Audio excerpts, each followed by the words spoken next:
open up the Architectural Board of Review meeting for April 15th, 2024, and we will begin with roll call.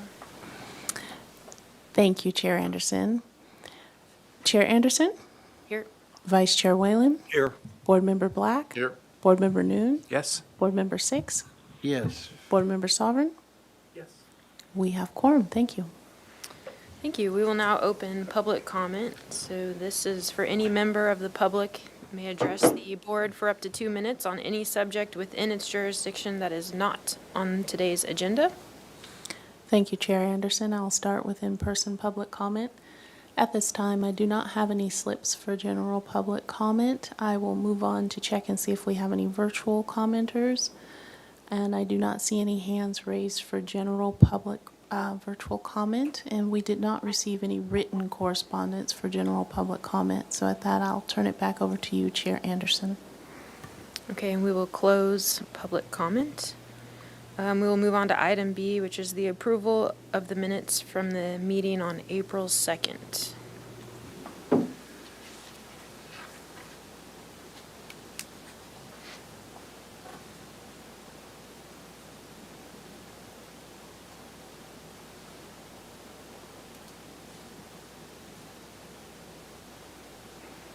Did everyone have a chance to review their comments? Yeah. Motion to approve? Second. Any discussion? No? Okay. Okay, we will take a vote. Chair Anderson? Yes. Vice Chair Whalen? Yes. Board Member Black? Yes. Board Member Noon? I will abstain. I was absent. Okay. Board Member Six? Yes.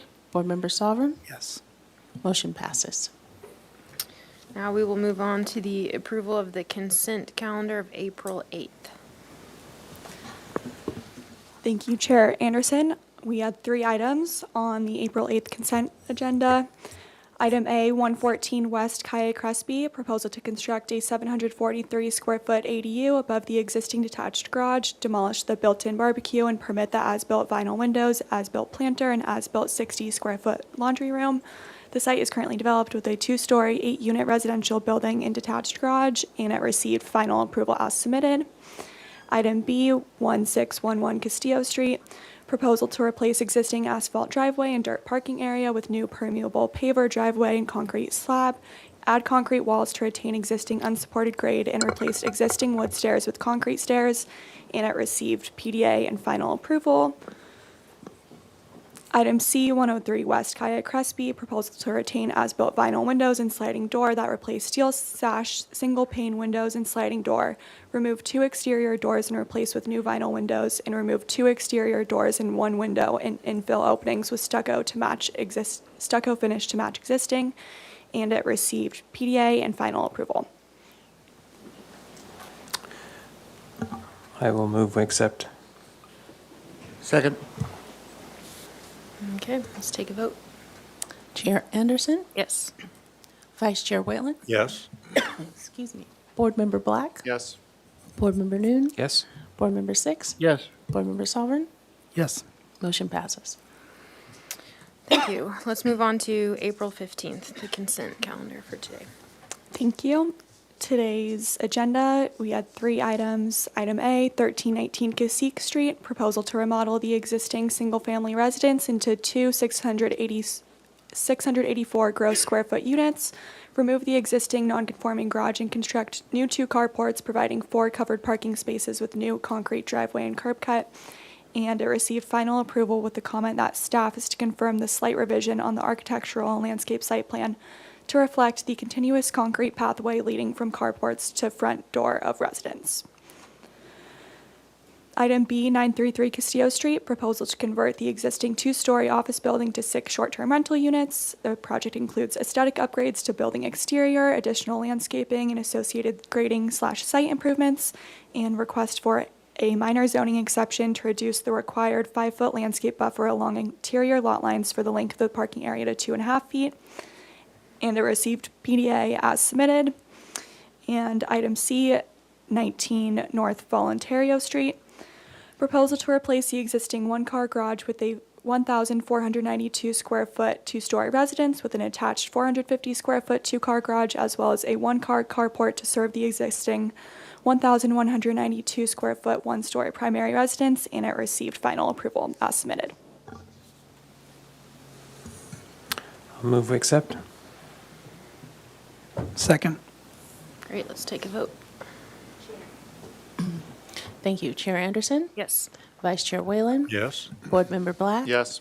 Board Member Noon, Yes. Board Member Six. Yes. Board Member Solver. Yes. Motion passes. Okay, let's move on to any announcements, requests by applicants for continuances and withdrawals, future agenda items, and appeals. No announcements. Okay, great. Let's move on to any subcommittee reports. Nope. All right. Okay, so we will move on to item number 1, 523 West Gutierrez Street. This is a continued item for concept review. Proposal to demolish the existing single-family residence and detached garages and construct a 9-unit, 6,419 square foot, 32-foot high, 3-story apartment building with 9 parking spaces. It's using the AUD program as well as state density bonus law.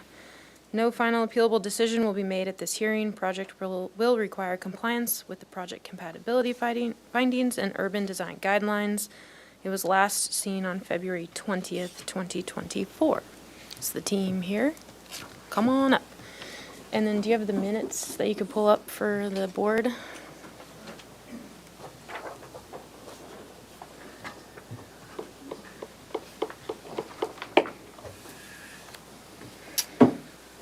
Once we look at the minutes, we'll have you guys introduce yourselves.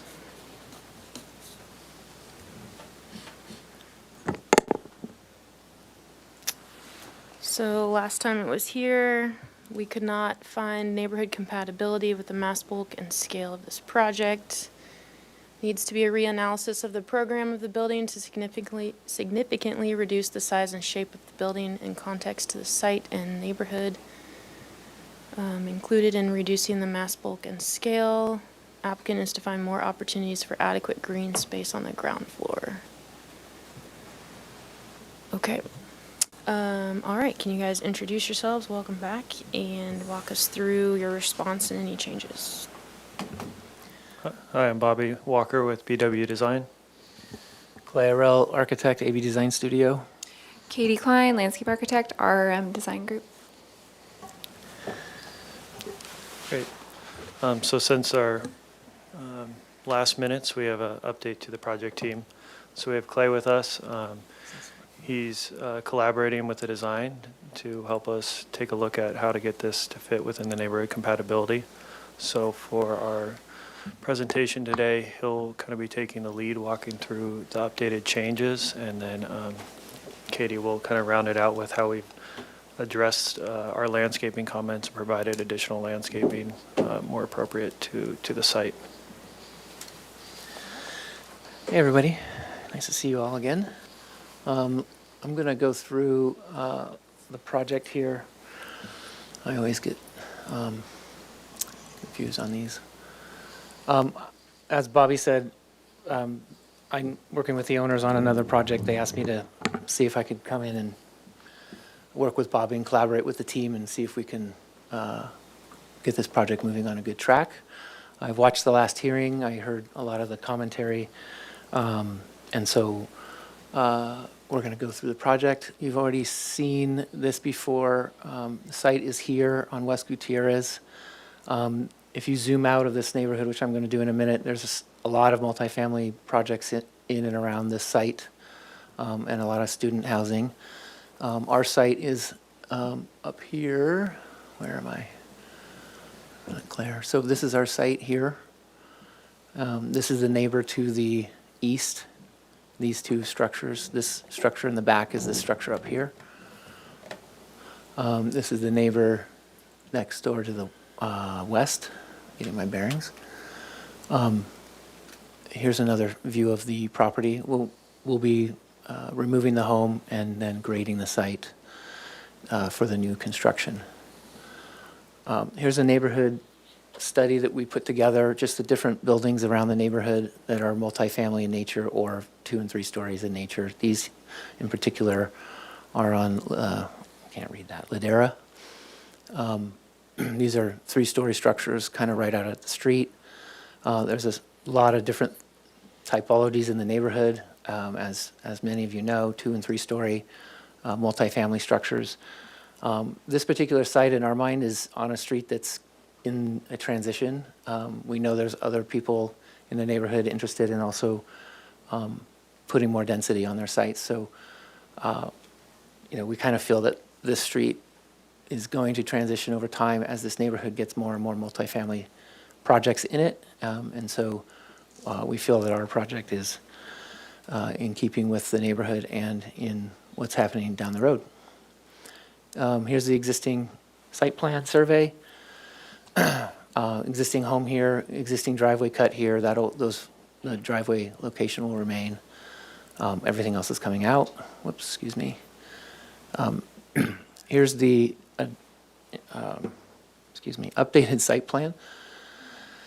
There's been some changes. So up at the front, we've removed the entry gates and patios that were here before, thereby freeing up the front of the building for more landscaping and green space, following some of the comments from before.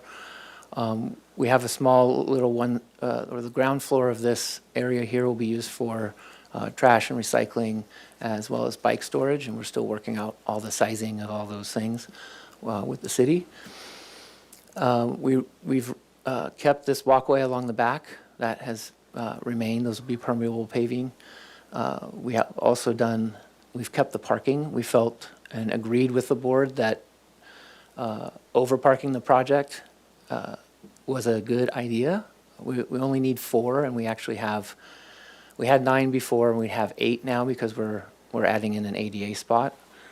We've shifted the stairs and the elevator a little bit on the project. They're a little bit more central here. And then the back unit has been reduced. So effectively, we've picked up a lot of more green space all around the side here. This has been pulled back from the site, from the setback. So there's a 6-foot setback here, and it's been pulled back to 10 feet. That gives us more green space along here, and we reduced the size of this unit in the back. We relocated the stairs over into this location here, and so there's more greenery here. I'll let Katie talk about that in the landscaping. The driveway is still in the same location, and there's low retaining walls that go around the site like this. This is hard to see. I'm going to zoom in on the floor plan. So this is the first floor plan. What you're seeing is the first floor plan, and then this red line is the reductions that we've made, or where the building has been reduced in size. So the previous design is in the red here as it goes around the building. I'm not going to spend a lot of time on the floor plans, but I do want to show you that. How do I? Oh, here we go. Sorry. Again, second floor, I'm just showing you where we've pulled things back. We've reduced. The red line, again, is the prior design that you saw in February. So, again, just going through that, you'll see this on the elevations as well. Third floor has been pulled back as well, considerably on this end of the building. There was an entire unit up here that has been reduced. We still have the same number of units. We've just tightened things up a lot and moved some things around to reduce the mass bulk and scale. Roof plan. Again, you can see reductions, a lot of reductions at this end of the building and some at the front as well. Let's see. So elevations, I have to apologize. I brought some updated elevations because we were missing something on here. So if we could go to the other camera, that would be helpful. I think it's right here, right? If City TV can also zoom in on the elevation that the applicant brought on the table. The elevations are the same. We just noticed that in, do I have a pointer or something? Can I borrow your pen? This was missing from our elevation that was submitted. And then we added setback lines and an outline of the previous design in red. You can see that reduction in height as well as mass at the front and then the sides. So these are just supplementing the application. We'll give these to staff as well. But you can see on the northwest elevation that we've really reduced the size of the building in the front. We're trying to make it look more sensitive to the street. There's more landscaping. And then you can see in the back the reductions, how the building has pulled in at the back of the property. And on the northeast elevation, you can see where we've reduced the height and the mass at the right side of that elevation, of the number 1 elevation. Yeah, thank you. So we've considerably reduced the mass at the back of the project as well. If we can go to the next page.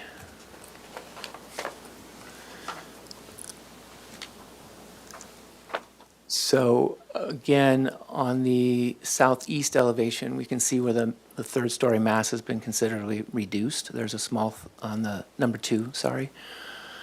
Yeah, right there. There's the red outline of the prior design that you reviewed. So it has more of a 2-story presence at the back. There's a third story, but it's pushed considerably towards the front of the site. That you can see that on the number 1 southwest elevation, on the upper left of the elevation where it's been reduced. Thank you. The materials, we're keeping the same. You know, we've been studying this quite a bit, just seeing where we can pull back and reduce the overall mass. But materials will be consistent with what was presented last time. We've added the height limit, 45 feet, which is, we're considerably underneath that. And we've added the setback lines and information just so we know where it's sitting relative to the building. So again, I think we're moving this in a direction where we're really trying to, hear what the board's concerns were, reduce the mass, bulk, and scale, and have the street presence feel a little more consistent with the neighborhood. I'm going to stop my presentation. I'll let Katie present the landscaping. Great. If you could go back to the computer screen. Could you scroll for me? I'll scroll for you. It's just like one sheet. That's perfect. So I'll just, it's similar to the last design, but there's more greenery. If you can see in the front, that was all a patio before. And so now we still have the large Mexican fan palms in the front, but we're doing only planting there.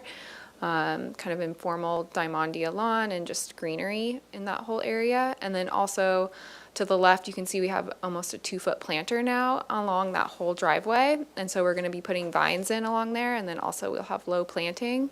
So that's a nice addition as well. If you go to the back, we got significantly more space for those palms in the back. We have at least 5 feet now. Before it was 30 inches.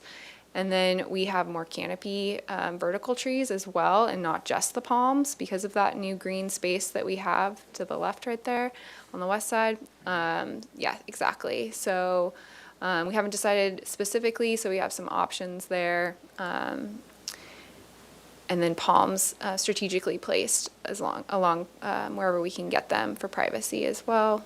And then permeable pavers are the same. Happy to answer any questions. Okay, that completes the presentation? Yep. Okay, thanks. All right, we will open public comment for this item. Thank you, Chair Anderson. I will start with in-person public comment. I do have a slip from Mr. Pedro Petaton. If you could please approach the podium, you will have 2 minutes to speak.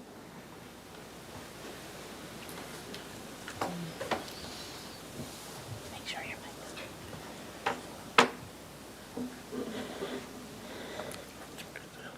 Hello, you guys hear me?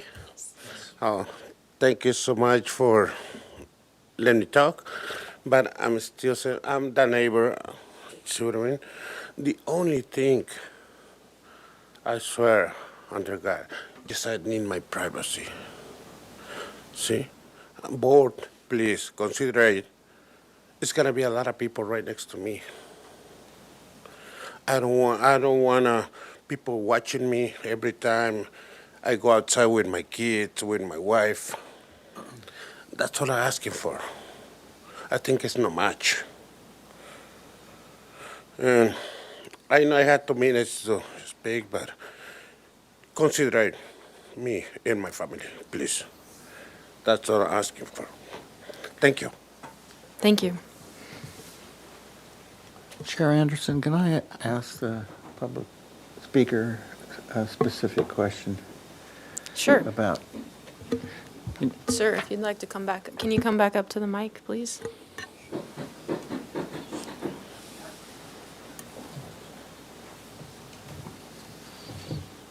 Yes, sir. Yes, so there's two different aspects of what's along your property lines. There's your house, and then there's a structure behind it, which is another occupied area. Okay, I came to the city, Mr. Blackwell, from Yeah. you guys. Tell me to, okay, tell everything. Now I have to be, Pedro, you have to build. I'm a roofer from Action Roofer. Okay, so you have your main house, Yes, I do. and then there's another smaller structure. Yes, my son and my daughter-in-law. That's occupied. They come once in a Okay. while, but yeah. It's not a garage. I put it there to live because Santa Barbara is too expensive. I said, okay, you guys can live here for a while until you guys make a little bit of money Okay. and move. So when you talk about privacy, it's privacy not looking, you're so close to the property that there's not much, you're not talking about privacy into your house, but you're talking about privacy into your yard, correct? No, privacy into my yard because Into your what? Into your yard? into my yard because if it's gonna be 3 stories, Yes. right, and everything's gonna see like my neighbor from the side. So it's not your privacy into your house? It's your No, privacy into my your- yard. Thank you, okay. Yes. Thank you very much. Into my yard. Thank you. Okay, any other speakers? All right, we'll continue with public comment. I do not have any further slips. However, if you wish to make a comment, please fill one out and bring it to me. At this, we will move on to virtual comment, and at this time, I do not see any hands raised for virtual comment on this particular item, and we did not receive any further written comment on this item. So at that, I will turn it back over to you, Chair Anderson. Pardon the interruption. I believe we received one written public comment on this item, if that needs to be acknowledged into the record, from a Lance Harriman. Was it this one? Item Yeah, 1. oh, I'm sorry. Yes, you're correct. Mr. Lance Harriman did send us written comment. Thank you. All right. We will close public comment and bring it back to the board for questions. All right, Board Member 6, would you like to begin? Sure. So in this new diagram, if we can zoom in on it, the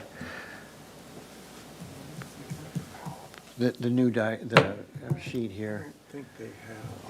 Can the city TV, sorry, come back to the, So the northeast elevation, there's the red line where it used to be, and I understand that it's high, the red line is higher in the back of the ridge line, but it still seems a lot less than the reduction on the northwest elevation. Are my eyes deceiving me? Looks like there's probably 6 or 7 feet as opposed to 4 to 5. I'm sorry.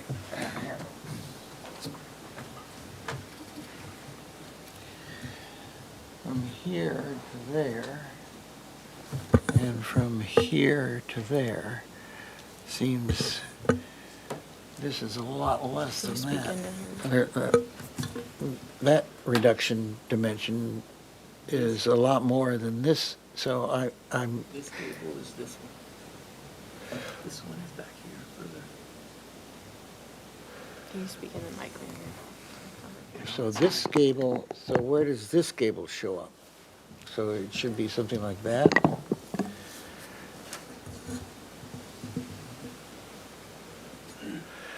No, this is, this is here, Yeah. yeah.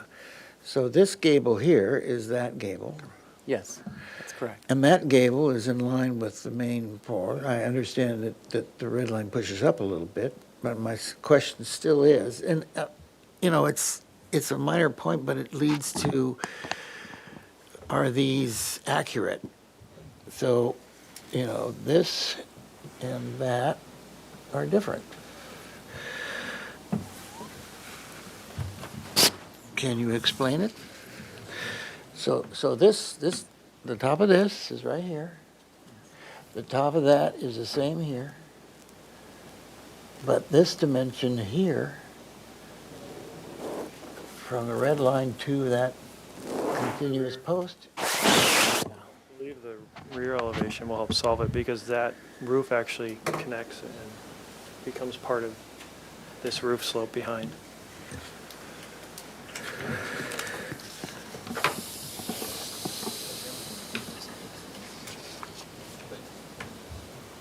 Not sure I understand the question, other than, I think you're suggesting What? that this height might be slightly different from here to here.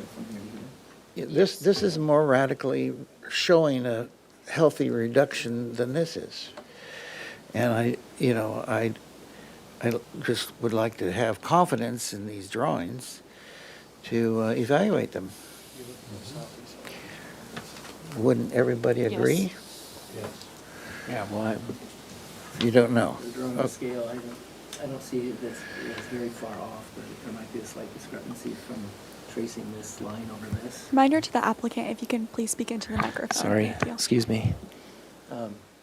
This red line was traced off of this drawing, and this red line was traced off of this drawing, so it might just be a slight, Okay. when I'm doing the tracing in Bluebeam, that's slightly off there, but If you refer to the southeast elevation on the next page, it might make it a little more clear. We used to have a 3-story structure there in the rear, and we removed a whole unit's worth of massing, so we actually have 2-story massing right at the rear line instead of 3 stories. Well, again, it shows here, so by degree, you know, this is showing this way. yes, But that's correct. this line here is continuous across, so it's that line right there. So this is different than that. And I'm just concerned that we're seeing accurate drawings. Well, So I won't pursue it any further. I don't think we have a response. And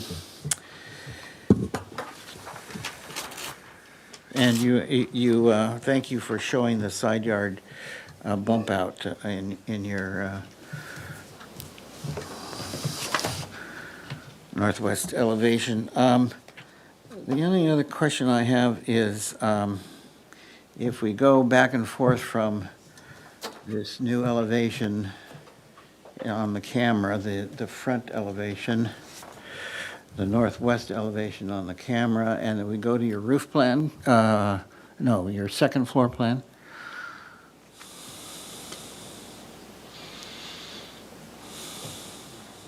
Yes, can you zoom in on the front balcony there on the street side? You see that balcony there is considerable wider than your elevation balcony, and I'm concerned that, you know, I like the elevation, it's nice, it buries that smaller balcony in there, but if you actually build it and show it accurately for the width of that balcony, the balcony becomes primary to the lower roof that's trying to soften this structure on the street. Can you I guess the correct response is which one is correct?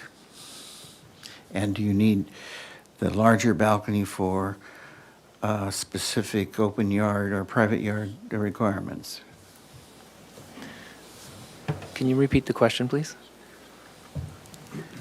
The question is which balcony width is correct, whether it's the elevation or whether it's the plan? And if it's the larger one on the plan, is that as a requirement for the minimum areas of a private open yard? Yes, we need private outdoor living space for that, so the plan is probably more accurate than the elevation at this point. So we will be seeing, when accurately drawn, we'll be seeing that water balcony in the elevations as opposed to the smaller balcony that we're seeing in the elevations now. Yeah, I think we still want to study that, but potentially. Yeah, well, then I guess my question is, can you reduce your balcony to the size shown on the elevations? I would have to look at the code and make sure, but Okay. we'll take that in under advisement. All right, thanks. And then if we look at I guess the newly drawn one, I guess is good. So let's go to the southwest elevation.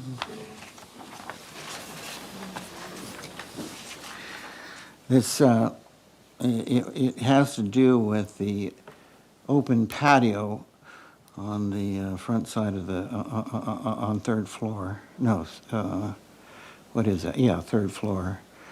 That shows roof all the way up to the lip of the balcony.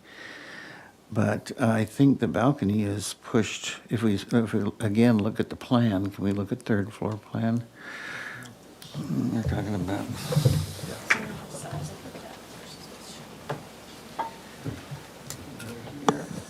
Right here, this should come out as a vertical surface as it does here, and we're only getting this much roof here as opposed to, as you advertise, that much roof, correct? So this is just a misdrawn? Sorry, I gotta get my right glasses on. So you're talking about the third floor? Yeah. It's not on the screen, but pull it up.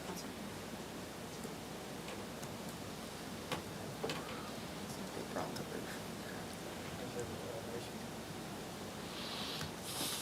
So you can, This is the roof deck over that second floor unit.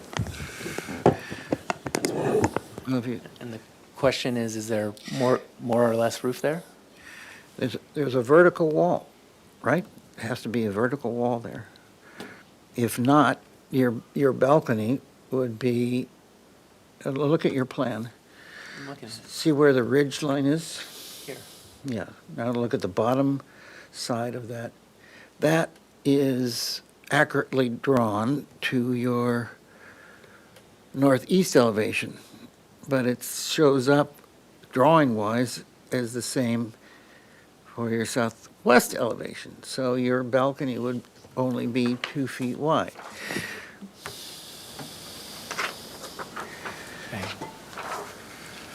Okay, I'm just pointing out some issues that might be minor, but they're, go to the faith of, you know, we're on our third row, or third iteration here, and it's very important to get things straight. Thanks. I think those are my questions. Okay, thank you. A lot of these questions are going to the appearance of the size, mass, bulk, and scale, so Yes, thank you. Vice Chair Whalen, do you have questions? Yes, I have two. I am impressed with the considerable magic of Mr. Arl here. How did you achieve the reduction in height? Was that a change in plates? Yeah, for each floor? Yes, yes. And what are the plate heights now?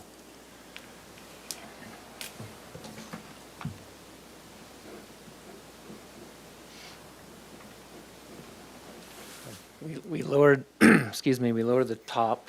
Let's see, I can't read it. 1 second, sorry. So there's an 8-foot plate on the third floor, and then we have 9 foot from second to third, so we have a tight floor line there, so, and then we have 10 feet on the ground floor. Very good. Let's see, and I was interested in the retaining wall that wraps the entire site. It looks to be some kind of a round pillar with an inner fill. Could you describe what the nature of the retaining wall is that surrounds the site? I see it in plan, I don't see it in elevation.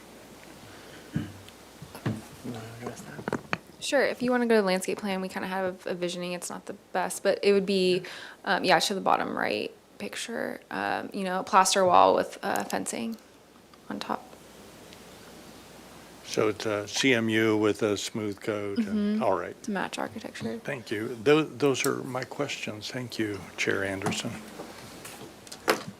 Board Member Black?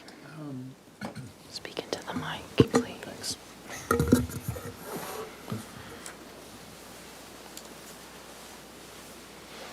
And how tall is that fence? It varies along the property line. If you zoom in, kind of their call-outs, depending on the height, it's 6 to 8 feet, depending on where it is. So along that side, we have 6-foot height, but then on the other side of the property line, we have 8 foot. Okay. That's a 6 foot there, but. Okay. I don't have any other questions. Board Member Noon? Just a couple. On that northeast elevation, the one that's near the property line on the third story, I see that you've changed the railing to an open rail, but then removed a number of windows. Was that, assume, a direct response to a privacy concern, or what was behind that? We were trying to lighten it up, the building up at the third floor, and went with more of an open railing there, and then the second floor, trying to keep it more opaque, so it's more of a privacy, addressing privacy. Okay, and then the reduction of the windows? Same. Just, All we have really on this side is doors, entry Yeah. doors into the units. yeah, okay. And this is sort of in the weeds, but the doors are, it looks like below there's a top light, but in the new elevation there could be full light, could be solid. Yeah, we haven't Yeah. really got there, but. Okay, just Yeah. sort of try to address that privacy Yep. concern. Wanted to bring it up.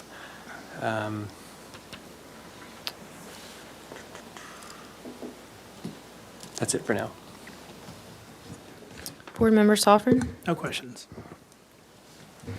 Okay, do you guys still have the cross-section in this set that we could look at? No, we don't have that in this set of drawings. Okay. I do have the previous plans in the folder if you'd like me to pull those up. No, that's okay. And then was there any consideration for breaking up the linearity, if that's a word, of the third floor roof further than what has been accomplished so far, to make it appear as multiple buildings versus one long one? We didn't really get into that. We're gonna have a roof well up there for mechanical and other solar and other things, so we're sort of keeping it simple at the moment. Yep. Okay. And then was there any study along this northeast elevation on the railing to maybe not be as consistent with the type of rail so that it can help with that massing and that continual line and try to break that up a little bit? Was there any study of that? We went back and forth. We're not completely married to the railing design at this point, so Okay. we can take that as a comment. Okay. Yes, please. Thank you, Chair. You said you have increased the depth of the planter along the car backup. Was it a different interpretation of the rules? Did you have 2 feet before? And all of a sudden you're able to, thankfully, increase that? Yeah, we're putting a swale back there now instead of a drainage ditch, and then also the building did shift in, right? The reason we have that now is because in the redesign, we simplified some of the building jogs and articulation in the massing, and that allowed less discrepancy in the parking area, and so we were kind of able to negotiate that to gain that couple feet, because we Great. know that was an important comment in the last meeting, so. All right. Thanks for that. I understand. Any follow-up questions? No questions? Nothing? Yeah, I'll ask a question. In the old northeast elevation on the second floor, it looked like, if I got this right, were there planters there at the railing originally? And just, those are removed now from the current iteration? Is that correct? Yeah, those are removed from the current iteration. Okay, thanks. Okay, so let's go into comments. They're here for concept review, so I think the goal would be to give them some good feedback so they have a clear direction to move forward with the project. So, Board Member 6, do you want to start off with your comments? Didn't want to be first. Well, I appreciate, I think, granted, I'm nitpicking the confidence of the drawings. I look forward to seeing a more accurate, to correct and bring back the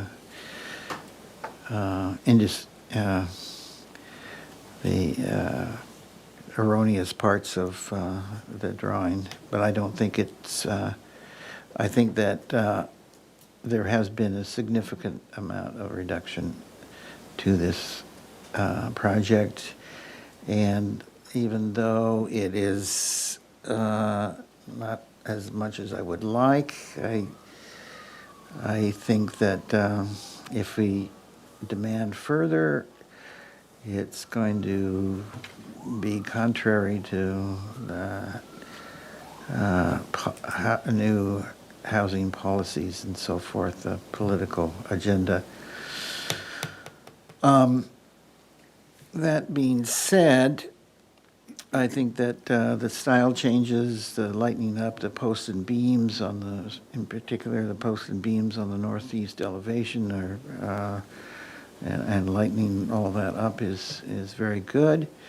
The idea of closing off the garage to the ground floor experience of the neighbor is good. I think that the reduction, there's even a reduction at that stairway pulling back from the property line. And so there's a lot of good things that have been done to this, and repeating in style the reduction of the balconies on the southwest elevation to open railings and so forth, and minimizing those balconies, I think, is helping a lot. I'm still very sensitive to the neighbor, and as we clarified, the neighbor is not concerned with the narrow gap of space between his house and his backyard or second occupied structure. It's his yard. So, we talked at length prior to this about making these balcony railings opaque, and it's evidenced by the previous plan. We're talking about raising, and here you've raised it, was proposing to raise it with growies, with plants and so forth. I still think those 3 bays to the left of the stairway, I'm talking northeast elevation, those should be very, I think you should have solid or baffled, horizontal baffled railings that that you can't see down but are light. Do you know what I mean? A kind of a venting, a louver, a inverted louver, or and I think those three beige, the second floor, the railing should not be at 32, but should be at 5'6" or something like that. So the heads walking by. I appreciate that you've done a lot here, but I think I still am very sensitive to the mass of this on the neighbor, and I think that those three bays should be carefully studied to minimize even the walk-bys on first, second, and third floor. Then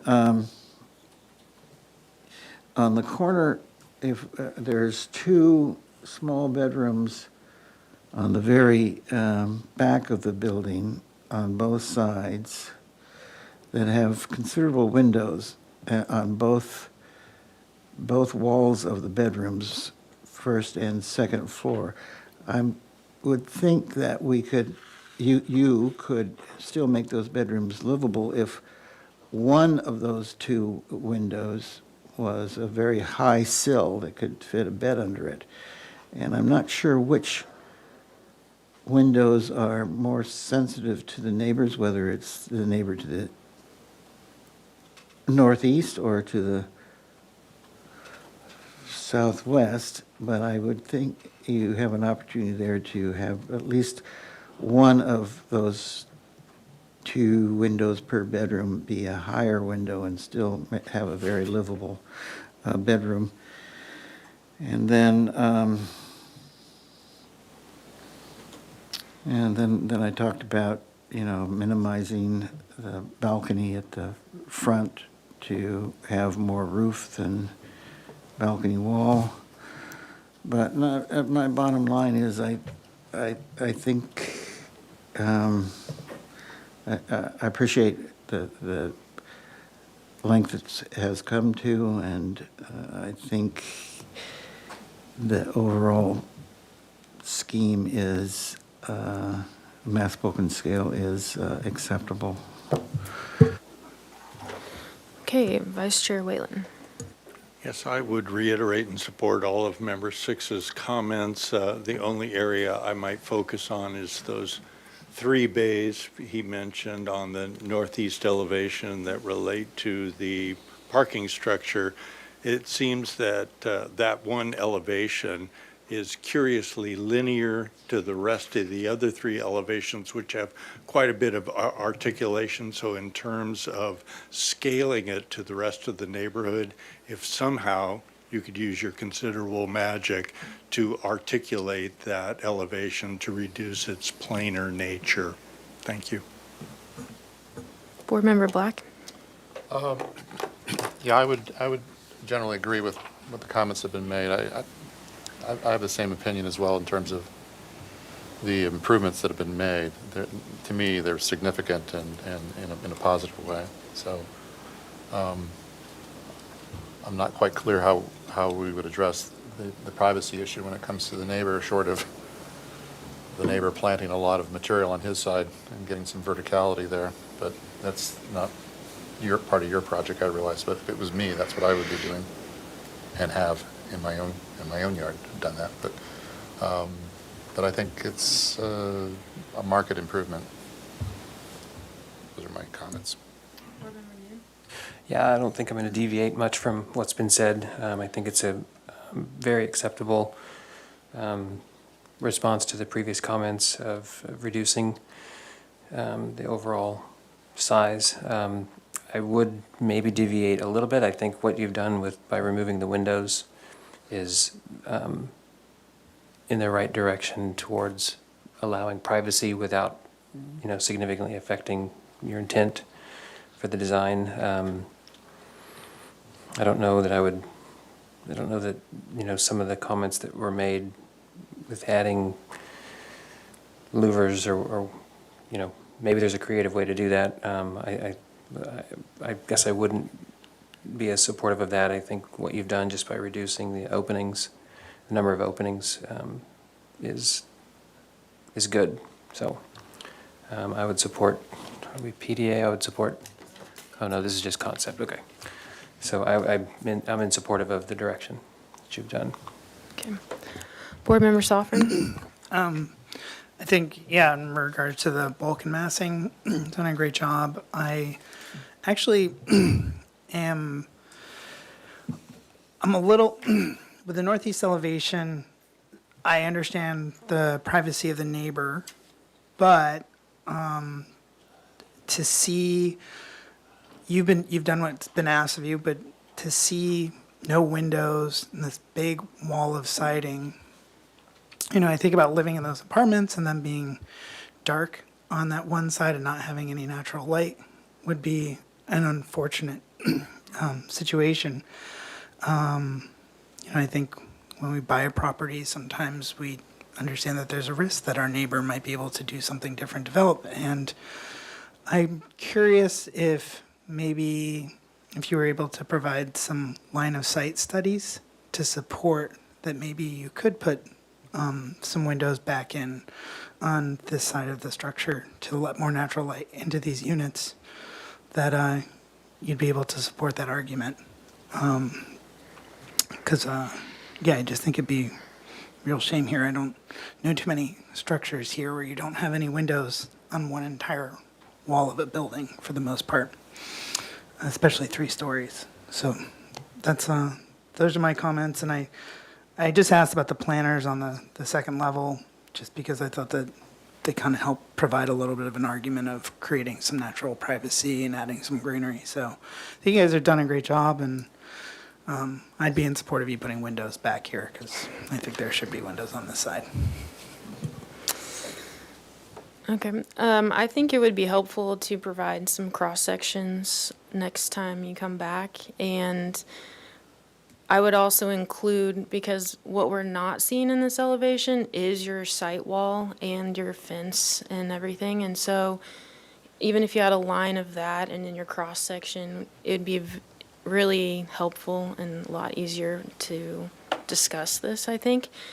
And then I don't think it's possible, but if you could just study adding pockets of landscape in that pathway to where you could get something more vertical, some kind of vertical tree or something that might help with that. Otherwise, I think you did address a lot of the comments that we made last go around, and yeah, you typically don't see a building straight on like this, so it's hard to look at that, but any chance you can to break up that planar language, that would be, I think, appreciated. Yes. Your mic's not on.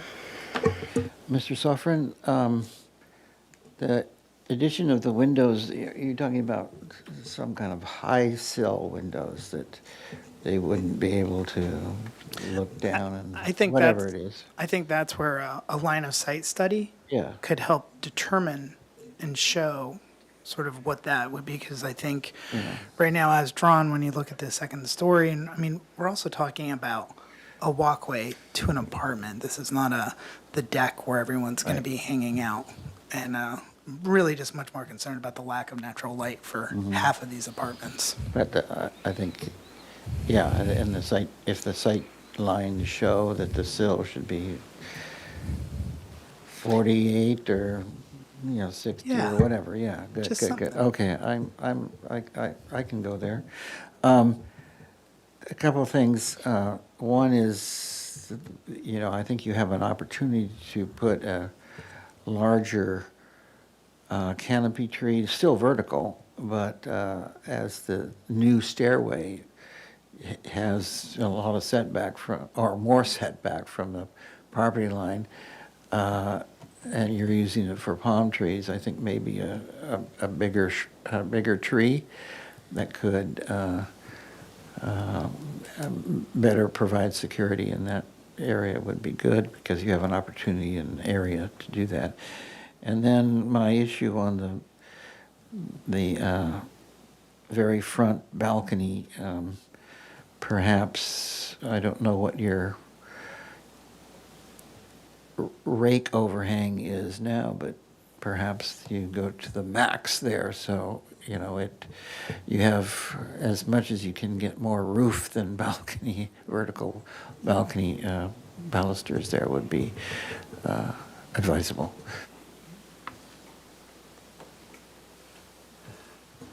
Okay, does anyone want to make a motion for indefinite continuance?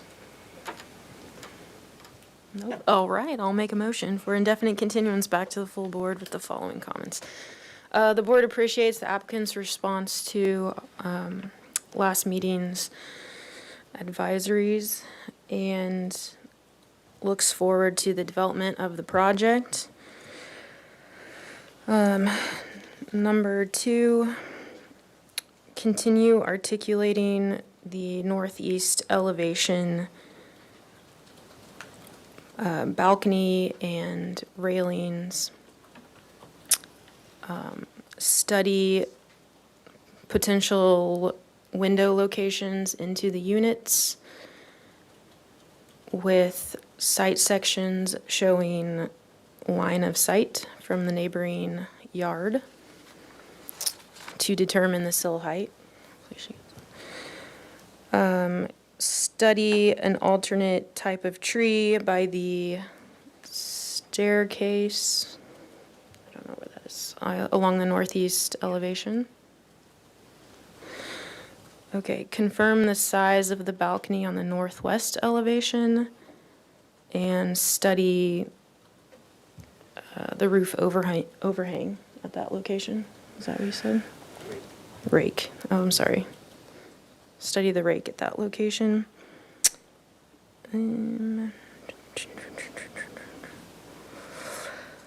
Consider showing on your northeast elevation an outline of the site wall and fence, and also in your site sections. Okay, otherwise the board is in support of the overall mast height, bulk, and scale to move forward into project design. Any second? I'll second under discussion. Your very last comment would be with consideration of accurate drawings, more accurate drawings. Yes, sure, you can add that in. And then do you want to mention or you pass on the study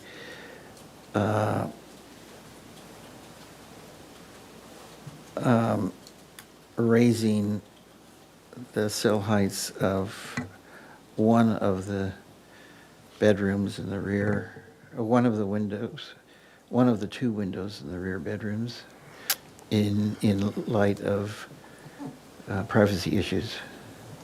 Yeah. Are we talking about this one right here? Okay. And Yes. then also, they're in the back too, and I don't know Yeah, how around the private- corner. Around the corner, so there's 2 big windows for each bedroom, so. Yes, consider sill heights and the privacy of your neighbors when looking at the window sizes. Thank you. Okay, let's take a vote. Okay, we're going to take a vote. Chair Anderson? Yes. Vice Chair Whalen? Yes? Board Member Black? Yes. Board Member Noon? Yes? Board Member Six? Yes. Board Member Sovereign? Yes. Motion passes. Thank you. Okay, let's move on to item 2. Apologies for the delay here. This is a continued item for final approval. Item number 2 is 1315. Thank you. How do you say it? Hatash Street. Proposal for a 1,205 square foot second floor addition to the front residential unit, demolition of an as-built roof deck extension to the rear residential unit, reconstruct existing carport, retain as-built work including vinyl windows, driveway gate, and stone wall. Request for a minor zoning exception to allow the gate and wall height to exceed 42 inches, height located within the required front setback. Final approval is requested. Minor zoning exception findings are required. Plans must be in substantial conformance with the plans granted. Project design approval on April 3rd, 2023. We have our comments from last time. Yes, I can pull those up. Thank you.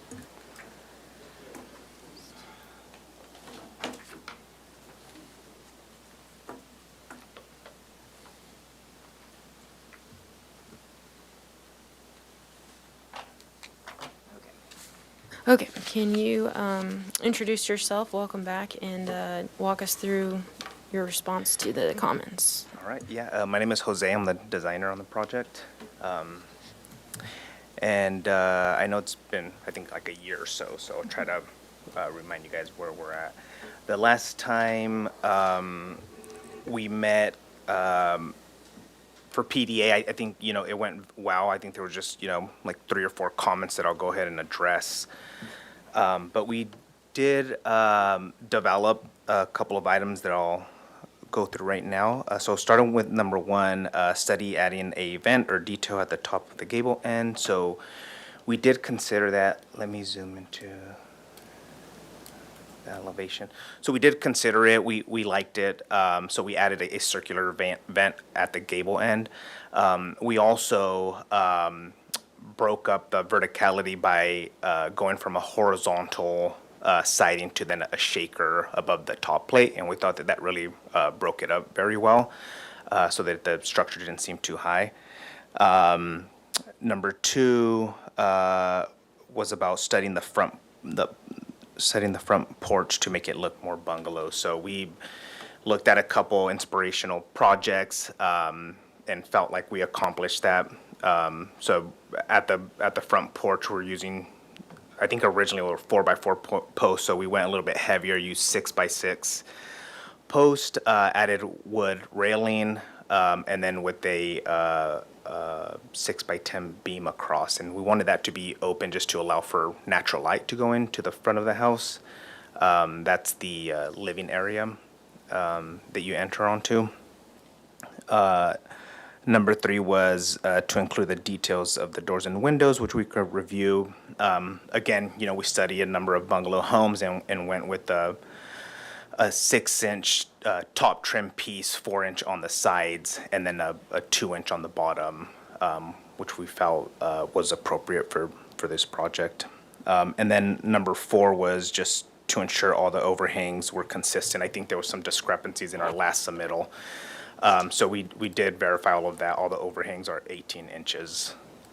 And so let me go through the finishes. Oops, sorry.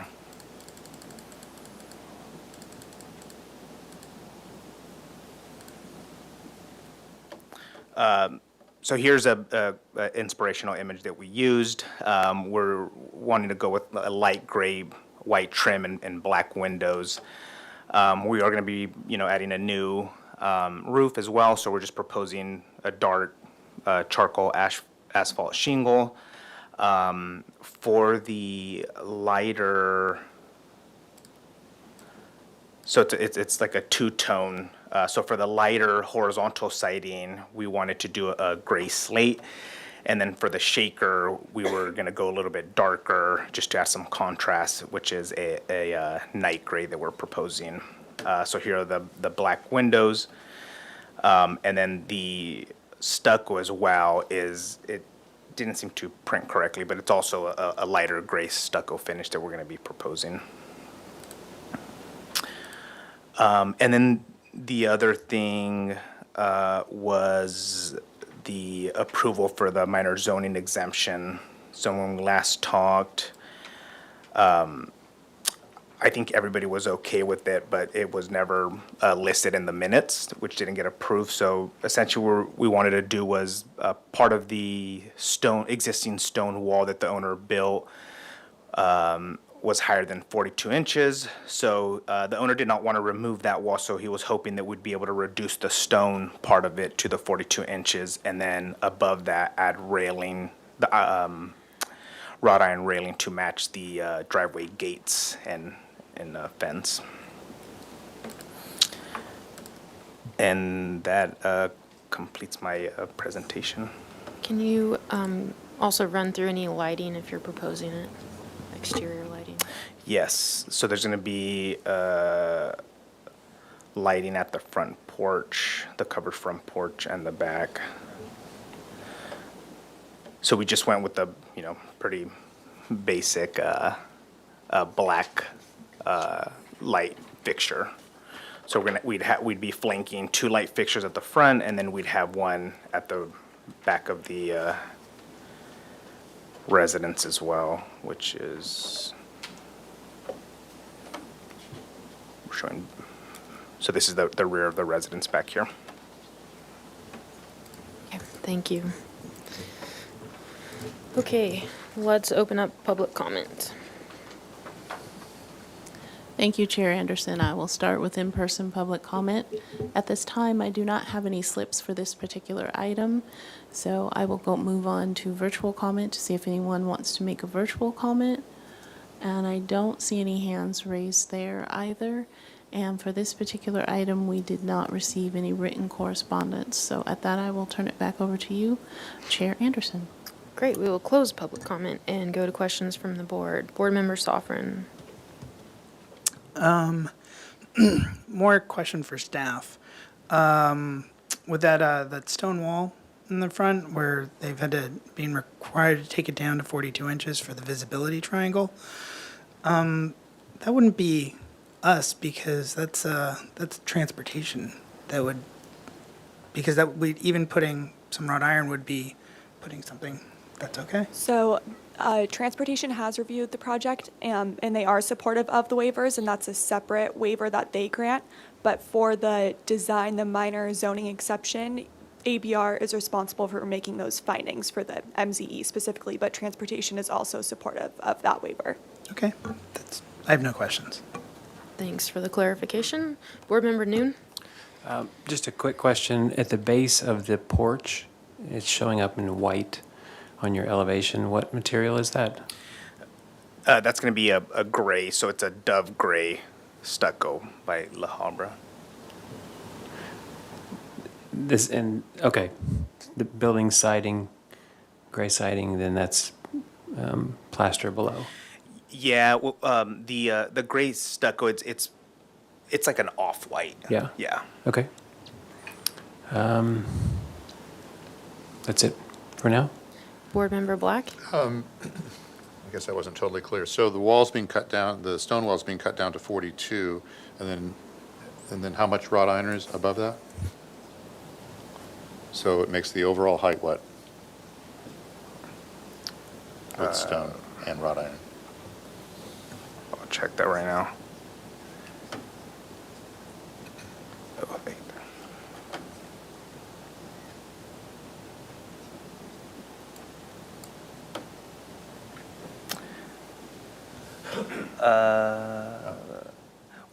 So it was 4.4 originally. So from 3.6 to 4.4 would be the top of the wrought iron. So that's another 10 inches. Another 10 inches of wrought iron. Yes.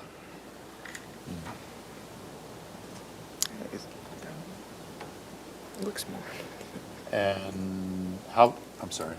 Look at this. Sorry, that's not right. So it's 5.4 because it's in line with the gate.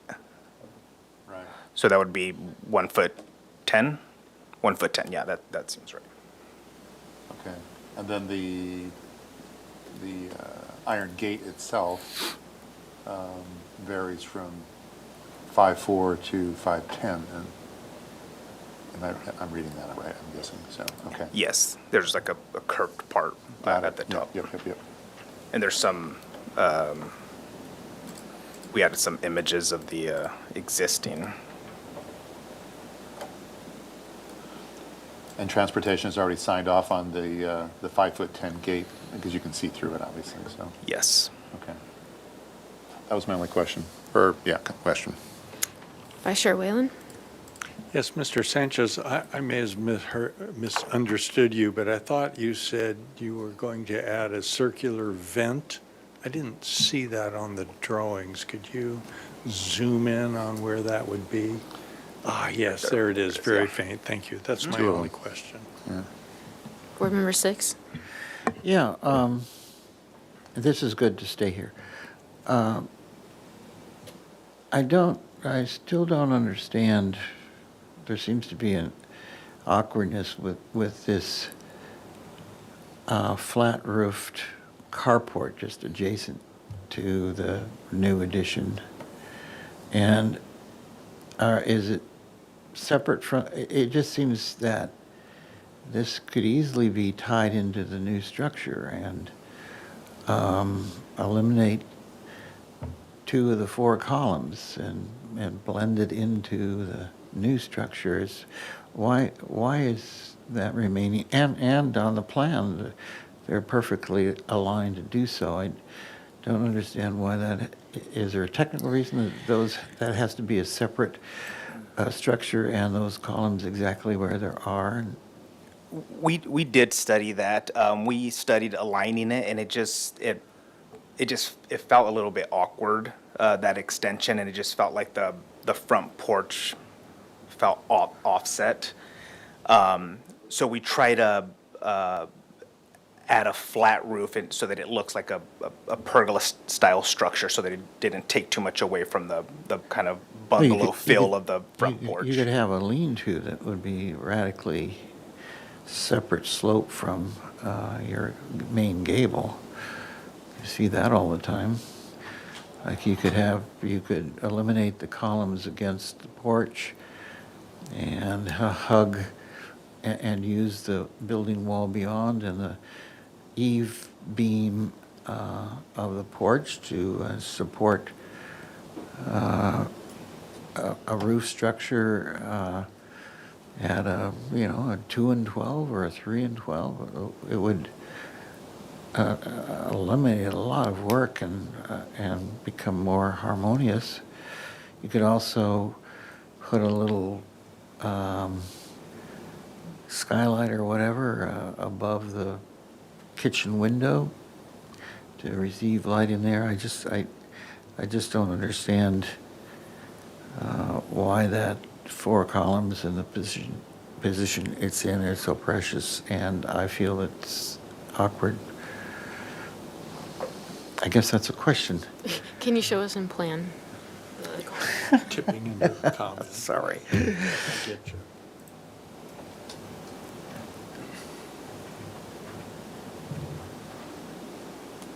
Like a roof plan? No, No, the a floor plan that shows the relationship Oh, of yeah. the Site plan. columns and the house and the porch. And Oh, no, hold on, sorry.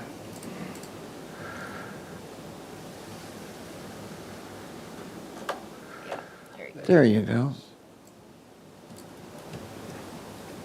So I do not see why,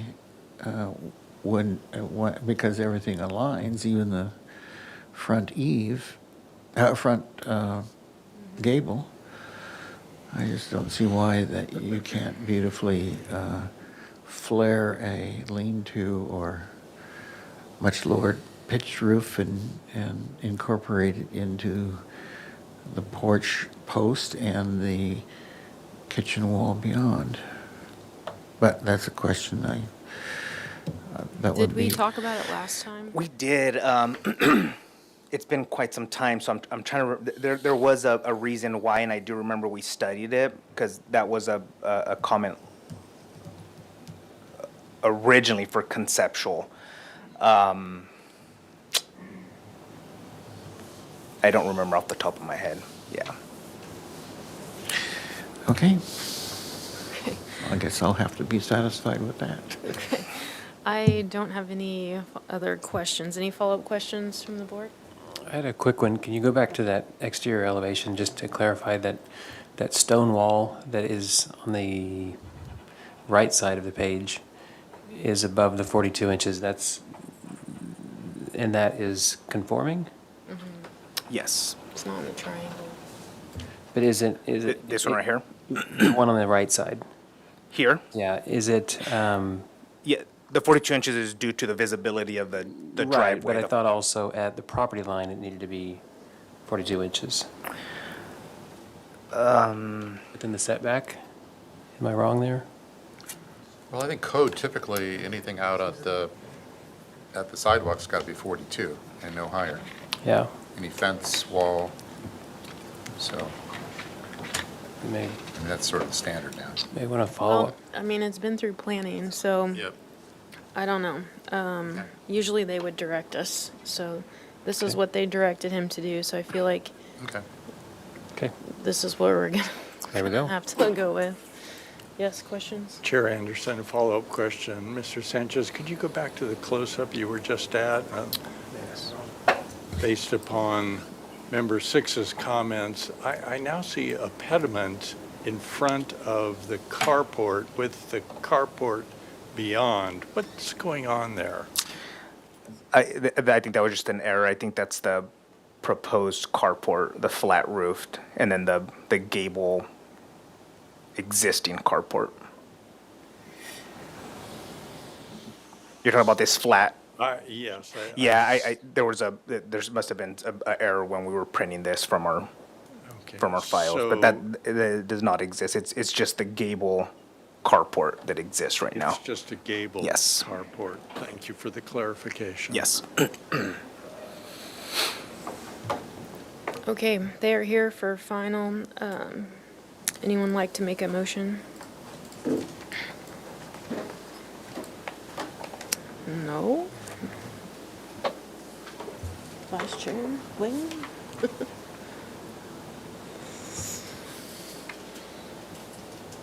Does everyone agree it's ready for final?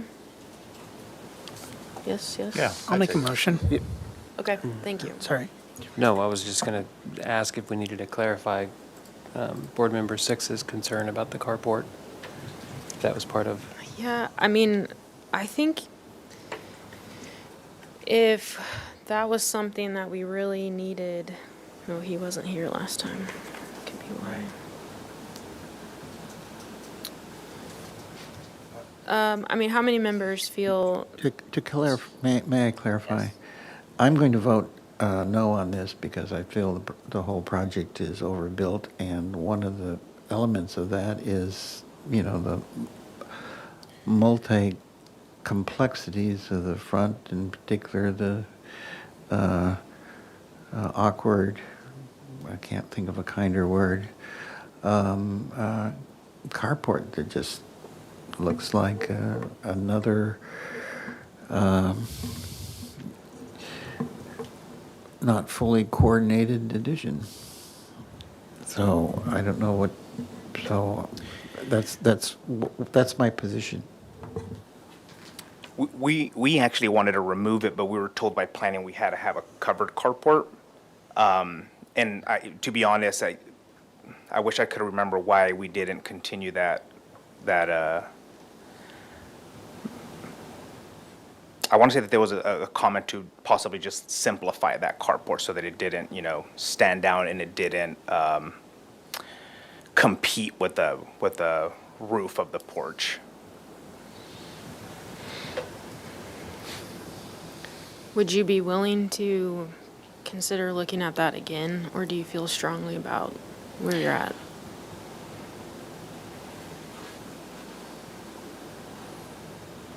Does that mean we wouldn't get final approval? Correct.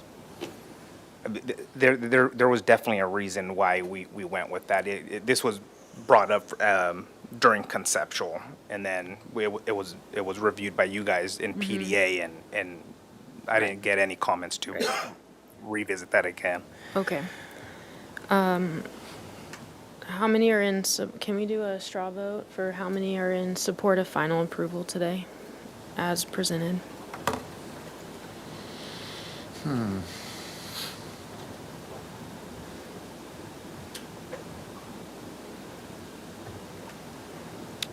Okay, we'll take a vote. Chair Anderson? Yes. Vice Chair Whalen? No? Board Member Black? Yes. Board Member Noon? no. Board Member Six? No. Board Member Sovereign? Now that I'm gonna go with no. Okay. Board Member Black, can you say why you were not in support of final today? Or you were, I sorry, wasn't. Board Member Noon. Yes. As were you. I know. I I was in support, yes. The issue at hand, carport? resolving the carport. Okay, same with you, Same. and same with you?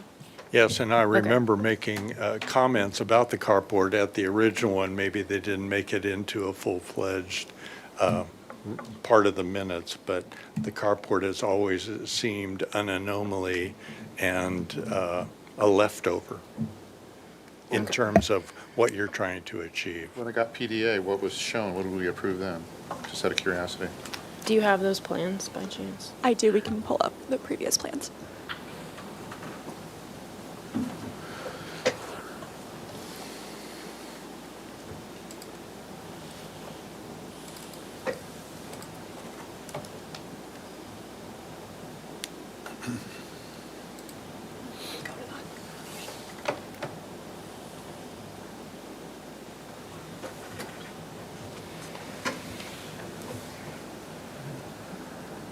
That's what I saw.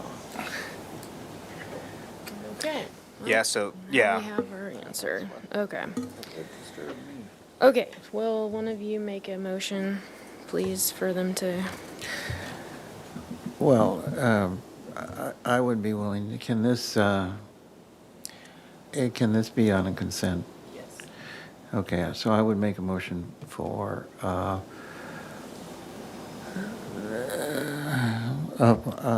simple, can we make final on consent?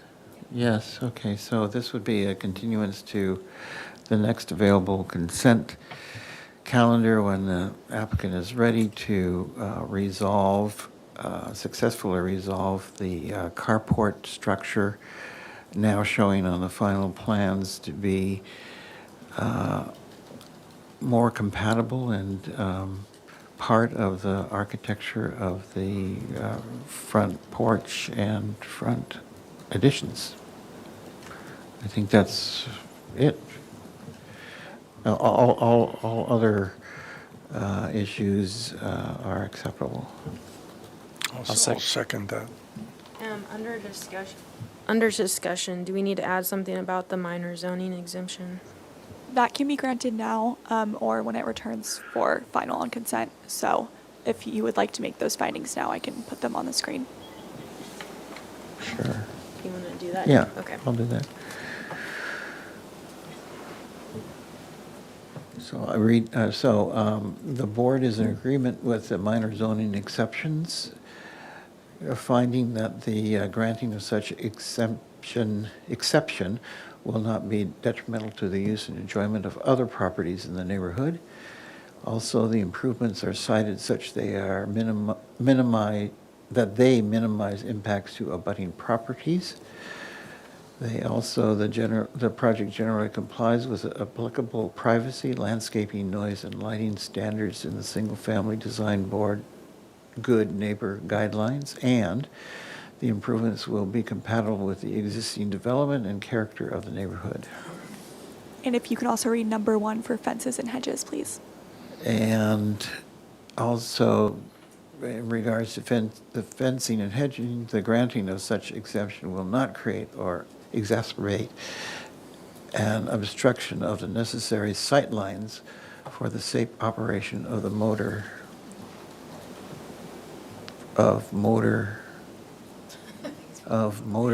vehicles. Thank you. Great, let's take a vote. Okay. Chair Anderson. Yes. Vice Chair Whalen. Yes? Board Member Black. Yes. Board Member Noon. Yes? Board Member Six. Yes. Board Member Sovereign. Yes. Motion passes. Thank you. All right. All right, you guys good? Can we keep going? All right, number 3, 401.5 Old Coast Highway. It's here for final approval. Proposal to add 3 one-bedroom residential units to an existing 3-unit residential development located on a 7,262 square foot flag lot. Project is proposed under the AU average unit size incentive program and state density bonus law. 2 units would be restricted to low income. 1 would be restricted to moderate income. Project includes concessions for open yard and bicycle requirements as well as lower parking ratios. Requires state density bonus application approval by the Community Development Director and design review by ABR.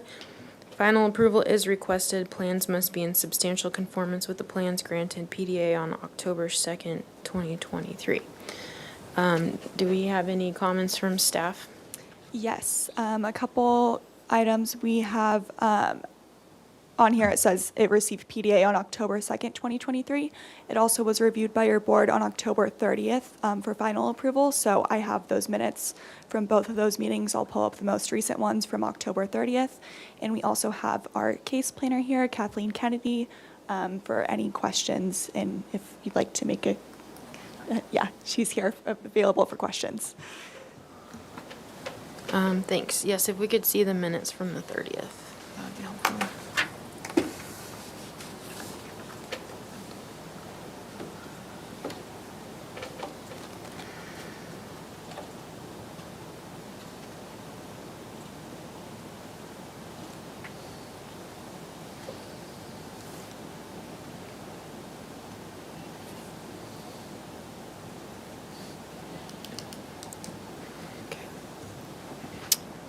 All right, welcome back. If you want to introduce yourself and walk us through the updates and how you addressed the last comments. and Good the afternoon, finals. Chair Anderson, members of the board. My name is Everett Woody with Angeli DeCovolo. I really haven't made that many changes since the last time we spoke. I think the main concern on why you guys wanted to see the project back is you were concerned that we might put rooftop units and some other things on the outside of the building, which we made all of the units self-contained. So all of the heating is done within the unit. All of the domestic hot water is also done within the unit. Okay, can you also run us through your final material sheet too, and any outdoor lighting? Well, my submittal was kind of old school. Do we have Oh. my color? Perfect. You guys didn't have a comment on that last time, so.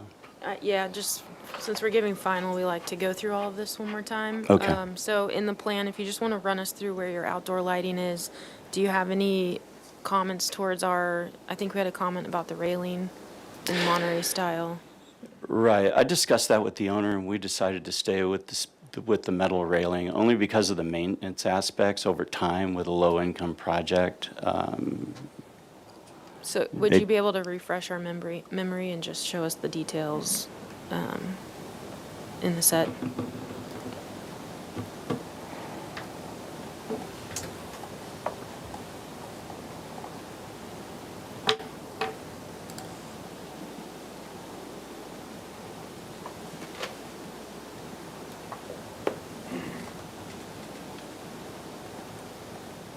I don't know how to zoom with this thing. Do you You guys? can right-click. If you right-click and then marquee zoom right beneath, yep. Thank you. Yeah, I think that's probably an accurate representation of the steel railing. I did do a detail here. Let's see. Yeah, so here's my detail of the railing. There's a section of it and how it interacts with the beam below.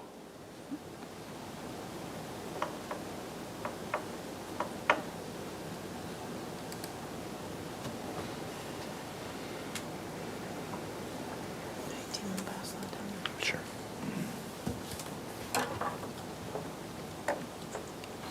Okay, does that complete your presentation? Or do you have any other details you want to run us through? Hold on, just one second.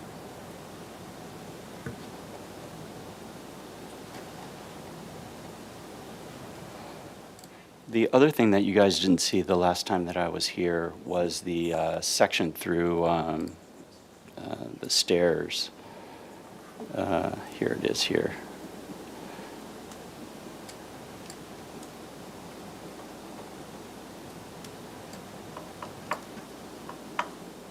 So what we did was we used concrete treads, precast concrete treads, along with steel tubes. There's also the steel tubes will be painted the black. There are also, I mean, this is kind of irrelevant, but there's a fireproofing intumescent paint that goes over them.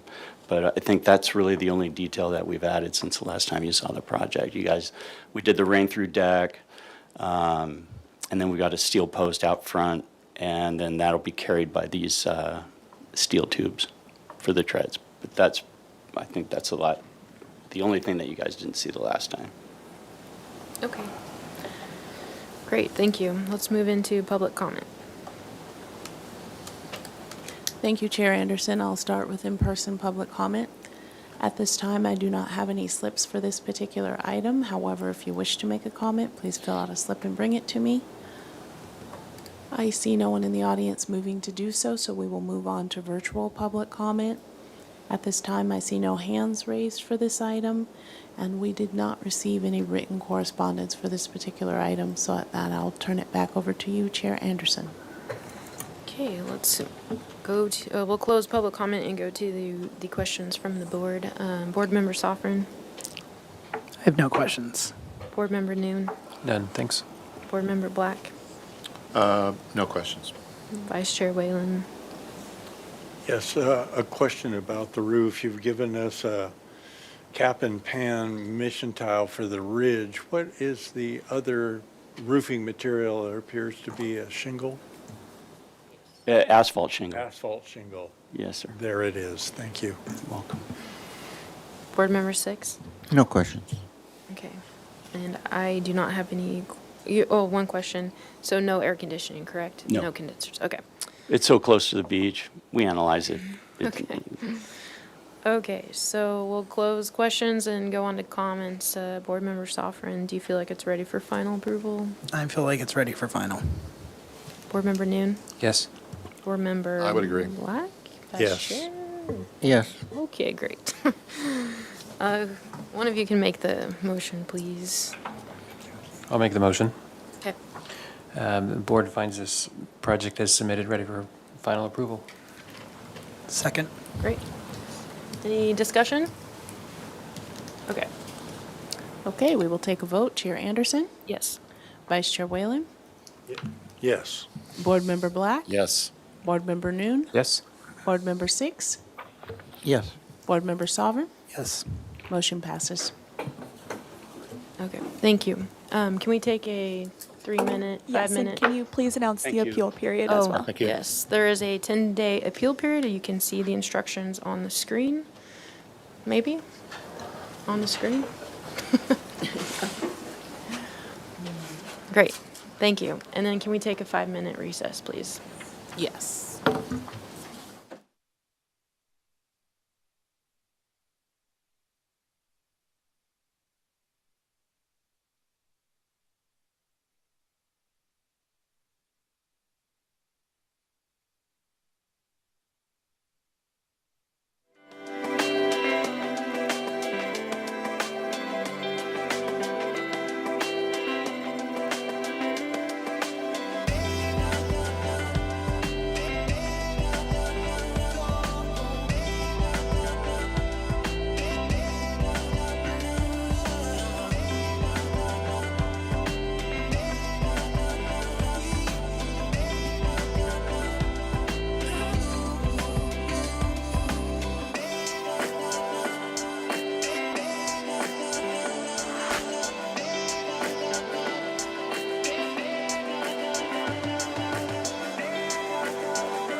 discussion. And we're moving on to item number 4, Highway 101 HOV improvements. They're here for project design approval, and it is a proposal to construct 1.5 miles of high occupancy vehicle lanes in addition to highway improvements on the highway main line and ramps to improve vehicle recovery and sight distance. Project limits extend from Olive Mill Road to approximately 0.5 miles north of the Cabrillo Boulevard northbound on-ramp, and is referred to as Segment 4E. Segment 4E is the last segment of an 11-mile HOV lane project from Carpentry to Santa Barbara. The highway improvements also include reconfiguration of the Cabrillo Boulevard interchange to the standard right-hand side on and off ramps, 2 new bridges over Cabrillo Boulevard, the replacement of existing roadway pavement, installation of sound walls and retaining walls, and upgrades to drainage, signage, lighting, and barriers. All improvements are proposed within the existing public right-of-way. The Planning Commission granted approval of a CDP for the project on December 21st, 2023. Project design approval is requires compliance with the Planning Commission Resolution number 015-23, project compatibility findings, Highway 101 coastal parkway guidelines, and outdoor lighting and street light design guidelines, was last reviewed by ABR on November 28th, 2022. Would our planner like to say anything? Thank you, Chair Anderson. Kathy Kennedy, project planner. So this project, as you noted, did go to the Planning Commission for a coastal development permit. It went through extensive review. Also, there was an environmental impact report for the whole improvement project, and this segment fit into that and was covered under that EIR. And that's been considered as part of the review from the Planning Commission. So now they're ready for project design approval. Thank you. Okay, so if you guys would like to introduce yourselves and walk through any changes or how you're addressing our comments from 2022, that would be helpful. Yeah, certainly. So, Fred, am I good?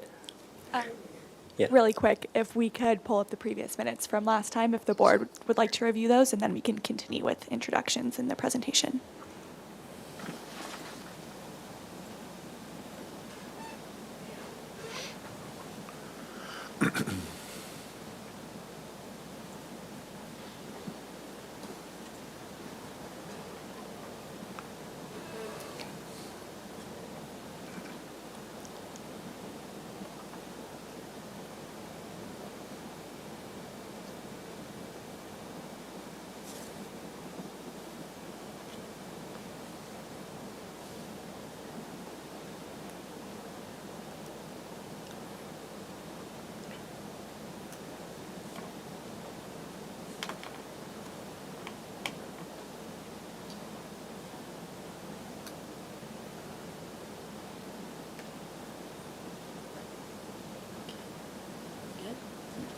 Okay.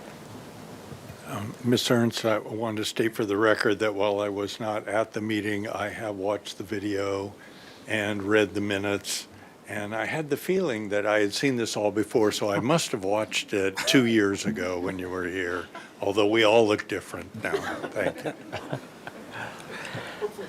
Board Member Anderson, if I could jump in and do the same. I also was absent for the last presentation, but I did review the video and minutes. Thank you. I will add the same as well. Okay, great. Okay, now you guys can go. Okay, well, it has been some time that we've been here, so we appreciate you taking the time to look at that. I know it was some months ago. We also have the comments embedded in our slides just for immediate reference based on the changes that we propose to make. So my name is Fred Luna. I'm with the Santa Barbara County Association of Governments. Maybe I'll take this time to have our team introduce themselves, and then I'll have a few opening comments. Go ahead. I'm Christine Anderson. I'm with Mark Thomas, is the landscape architect and consultant for the project. And I'm Zach Sevilla with Mark Thomas. I am the project manager working with SBCAC. Yeah, so we're pleased to be here before the ABR for project design approval. We're, as it was indicated in the description, we were last here in November. We received several comments. which, but that was really kind of a culmination of a lot of work that the project team had done through a design review team that was specifically set up to look at various options for the components that were part of the project and that we'll go through today, some of which you'll see today are more evolved than others, and we'll present some options for those that need a little bit more input and want to be responsive to the comments received back in November. So we provided some options. That being said, I think we generally received positive comments back then, and so we're hopeful that going forward here that we'll get the necessary steps to move the project forward. This project, as indicated, is the last of all the work that's going on in the 101 corridor. So that being said, I'll hand it off to Zach and Christine, and they will walk us through the specific components of the project. Perfect. Thanks, Fred. So what we wanted to first start off is, after our last meeting, Richard sent us some comments about column placement. And so while it's not directly reflected in the comments that you reviewed from the last meeting, we thought it'd be important to start off with this topic because this was something that came to the team's attention after the November 2022 meeting. So just for those that were not there or those that were and may have seen the video afterwards, originally what was proposed were the columns on the inside of the bridge. So this is looking in the southbound direction. Pretend you're underneath Cabrillo looking at the new structures. The columns were set in from the edge of deck, and the original design intent was that you would have this arch that kind of was going to go through that space in the middle. And during the design review and Richard's comments afterwards were to look at, instead of having the columns inside from the edge of deck, what if we could set those at the edge of deck? So we did look at that. It is possible for us to do that. We've gone ahead and made that change. We wanted to show the rendering here today for what that would look like. And as we get towards the end of the presentation and any clarifications from the board, this is something that we could talk about and talk through in a little more detail. But we wanted to start off with that acknowledgement that we did look at adjusting the design to reflect those comments as well. Next slide, Christine. So moving on to the comments that were included in the minutes. The first one was about the sound walls and the sound wall material. I quickly just wanted to talk about the sound wall placement because it does influence the design. So in this slide here, we're looking at just an overview of the project from Olive Mill, which is shown on the right-hand side of the screen, to roughly Hermosillo, the off-ramp, on the left-hand side of the screen. So the sound wall in these locations is shown in that pink line and the blue line along the bottom of the screen, and then also between the Spring Road off-ramp and the Olive Mill Road. And why I wanted to highlight this is because there are some design items that influence what we can do. In particular, that this sound wall is going to be placed on a concrete safety barrier, and that does influence what we can do from a sound wall design perspective. There's limitations on protrusions that can happen with the wall because the safety intent is that if a vehicle leaves the road and hits that barrier, there can't be anything sticking out from the barrier that the car could then snag on. So there's some limitations on what we can do with the design of that wall. With that, we have some options that Christine is going to talk through. Thanks, Zach. So this is what was originally proposed, was a sound wall with pilasters on it. This particular wall that's shown here was the top elevation was actually shown at the top of the slope, so not this barrier configuration. But you can see that what we had proposed with a shoreline split-faced CMU with the barrier below it, which would be very similar to this other version that with the pilaster that is also seen in Santa Barbara County. Just to make you aware that the corridor sound wall aesthetic is different. So in other segments of this area, we are using that in-out block wall that the DRT actually desired not to use and wanted to go with a more simplistic version of this. So we did explore some other treatment options. Like Zach said, we can't protrude from above the wall or from above the barrier. So that does kind of put this idea that the pilaster would have to be in line with the wall, more or less. So there are various options here. And I also studied exactly what the ABR actually provided with us the last time, which was to basically use the exact same, split face versus smooth pilaster and a cap along the horizontal of the wall. So that's what you see in this top area. And then just for exploration, I used another color to just kind of provide a different option for a different coloring. At this point, though, I am proposing this option here because that's very consistent with what was requested by the ABR the last time we were here. The next item is the slope paving. What the comment was to look at the cobblestones at the underpasses and see if there could be random patterns and contrasts for visual interest. And just to remind you, what was originally proposed was to use the Santa Barbara sandstone cobble on the slope paving. I think there was some concern about whether or not we could bring in the edges of it on either side to allow more planting underneath the bridges. We did explore that, but for erosion control, this is actually a requirement for erosion and for structural purposes. So we cannot move it I moved it as far as I could and provided some planting that would encroach into this area a little bit. But you'll see some other options here that we explored. These are other slope paving options that we have in the corridor. You can see on the left-hand side the Evans underpass that we used a sandblasted pattern into concrete. On the right-hand side at the top is actually the Sheffield interchange. This would be very similar to what we've proposed for the Cabrillo slope paving. And then there's some other options using some precast elements and things like that on the slope paving that we could also explore. And I also explored kind of using a different contrasting treatment at the base of it and kind of like this wave pattern, and didn't really care for this because it just introduced another element that I didn't think that we needed.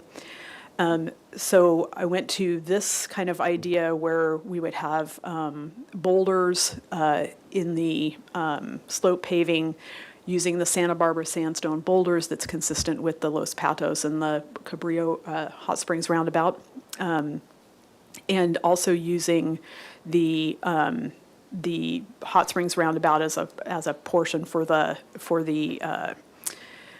strips in between the two, in between the back of curb and the sidewalk there. But this would still use the Santa Barbara sandstone cobble as the slope paving treatment.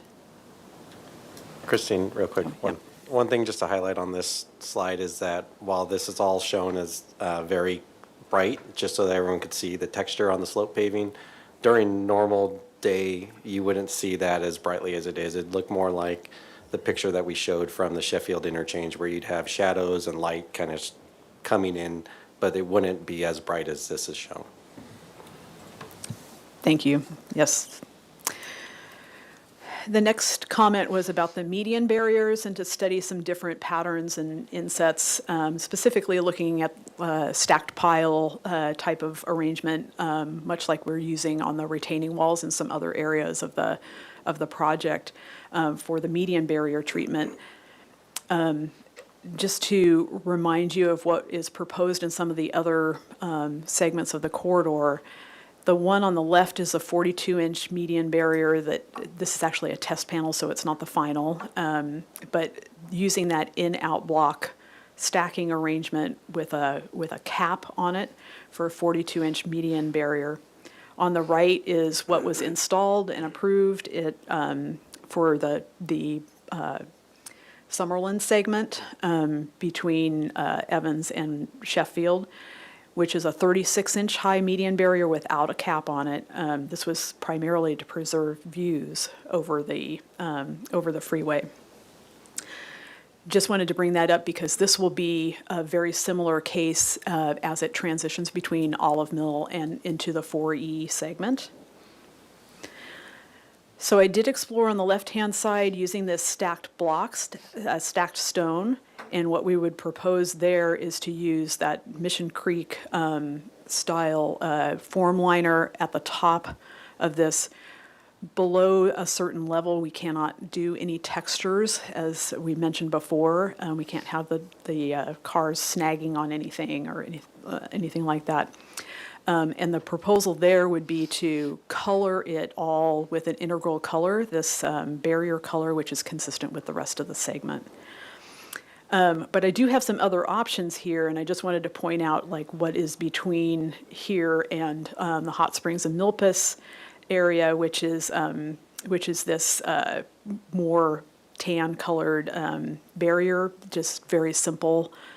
And so I would actually propose something that we're using in the 4B segment, which is this very simple style barrier treatment that would be a really good vantage point or taking off point from the 4D segment, just south of Olive Mill, into this area and transitioning into the Hot Springs and Milpas area. So using that with the exception of this oak leaf, which is a characteristic part of the 4B segment there. So I am actually recommending that we use something very similar to this without the oak leaf present there to make a good transition between the two.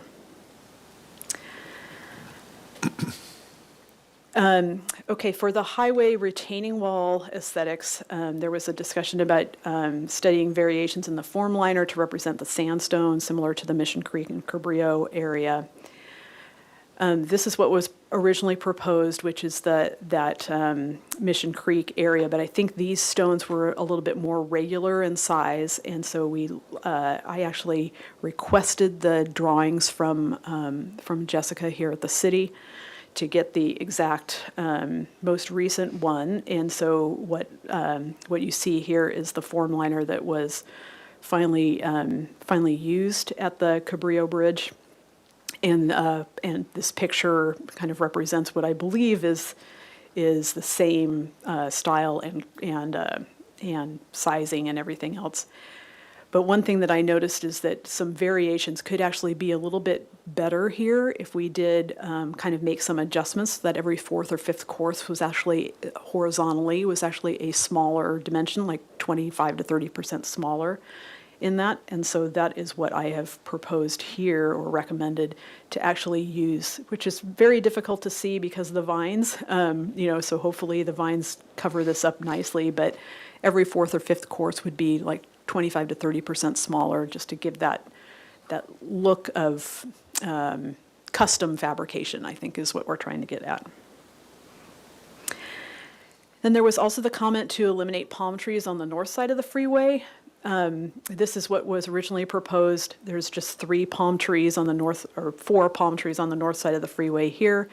When I did this analysis way back when, that only left 1 palm tree on the entire project within the city, so I've eliminated all palm trees. So just to let you know that there will not be any palm trees in this segment. So this is the resulting landscape plan, removing those palm trees, and I think it actually did allow us to, add 1 or 2 additional trees. Lastly, I'm taking comments 7 and 8 together here to kind of show what's happening at the Cabrillo roundabout aesthetics. There was a question about the flat aprons of the roundabout to match the Hot Springs Road roundabout, and as well as increased planting along the retaining wall at the Cabrillo roundabout. So just to show you that we are intending to use the Hot Springs roundabout as a jumping off point for the truck apron around this area. And we've also, at David Black's request, I believe, to extend that through the median so that it all connects well together. There was also a question just about, what we were using in those areas between the back of curb and the sidewalk as well. And currently, what I've shown is also this same truck apron area. And I did want the board's review of this too, because this makes a lot of sense to connect these two. But the original proposal for some of the other areas was to use that Santa Barbara sandstone and Santa Barbara sandstone boulders in that area. So that's what this is showing, was the original discussion about using Santa Barbara sandstone in these median areas rather than that Hot Springs roundabout. So I just wanted to point that out, and I think we need a little bit of clarification from the board what they would prefer. And then lastly, is that we've increased the planting along the retaining wall here to include vine placement along that wall and some ground level planting to basically ground that wall very nicely. So I believe that is the end of our presentation, so I think we can take some questions. Great, thank you. We will open up public comment first. Thank you, Chair Anderson. I'll start with in-person public comment. I actually do have a slip from a Mr. Thorne Robertson. If you could please come up to the podium, you will have 2 minutes to speak. Well, thank you very much for the opportunity to comment on the Highway 101 project. I wouldn't have thought of coming to the ABR, but I did receive the notice to neighbors in the mail. And so because of that, said, well, might as well come with my concern. My wife and I live at 1265 Spring Road. And if traveling south on Highway 101 and taking the Olive Mill Road exit, that off-ramp becomes Spring Road until the intersection with Olive Mill. For years, the exit has had a negative impact on the neighborhood due to the excessive speeding of the vehicles well above the 25-mile-an-hour speed limit as they exit the freeway with no stop sign until Olive Mill Road. There have been numerous near misses with other vehicles and also with pedestrians walking to and from their homes, to the beach, and to Coast Village Road. This is a densely populated neighborhood, including the homes and condominium complex on Depot Road. The hazards are exacerbated as there are no sidewalks on Spring Road. I previously reported this dangerous situation to the county, requesting that a stop sign be placed at the end of the exit before it becomes Spring Road. This was denied, but I was asking your board to reconsider this option, if that's possible for you, or as other neighbors have requested, to even permanently close the exit as you review Segment 4E of the Highway 101 project. It's only a matter of time until serious bodily injury or unfortunately death occurs, as these dangerous conditions will only be exacerbated with freeway traffic increasing as the Highway 101 project progresses. So thank you for your time. Thank you. Thank you. If anyone else wishes to speak on this matter, please fill out a slip and bring it to me. Otherwise, we will move on to virtual public comment. And at this time, I don't see any hands raised to make a comment virtually. And on this item, we did receive written comment from Mr. John Hall, Esquire. And at that, I'll turn it back over to you, Chair Anderson. Thank you. We will close public comment and go to questions from the board. Board Member 6, would you like to begin? Thank you, Chair Anderson. So as far as the column movement, the overall, there would be 2 columns per northbound or 3 columns per northbound and 3 columns southbound, correct? Correct. It's just not showing in this image, but, and arches between, okay.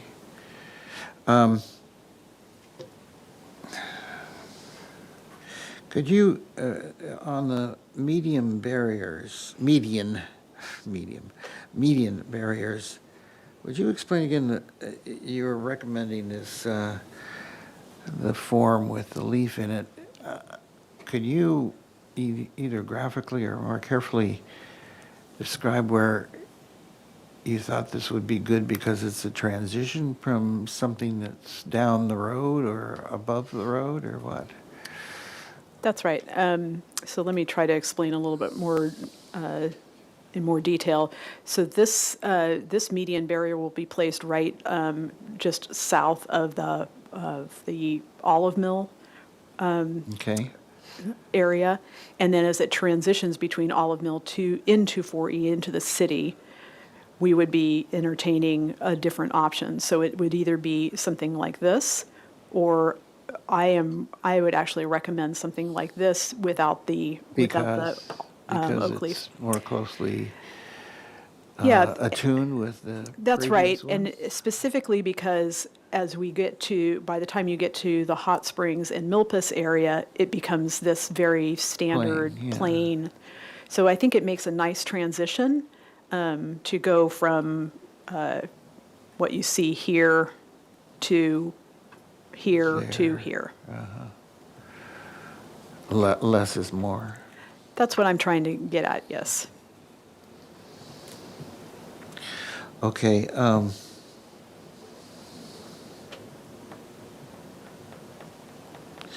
so can you go to your image of, I didn't quite understand the cobblestone extents. Could you go to the northbound ramp image?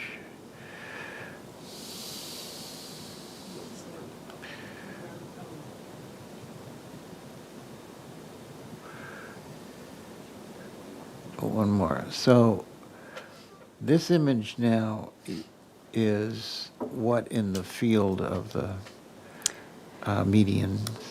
Yes, so this image, just to remind you what we're basically standing just a little bit from the Hot Springs roundabout and looking down towards that teardrop-shaped Cabrillo roundabout.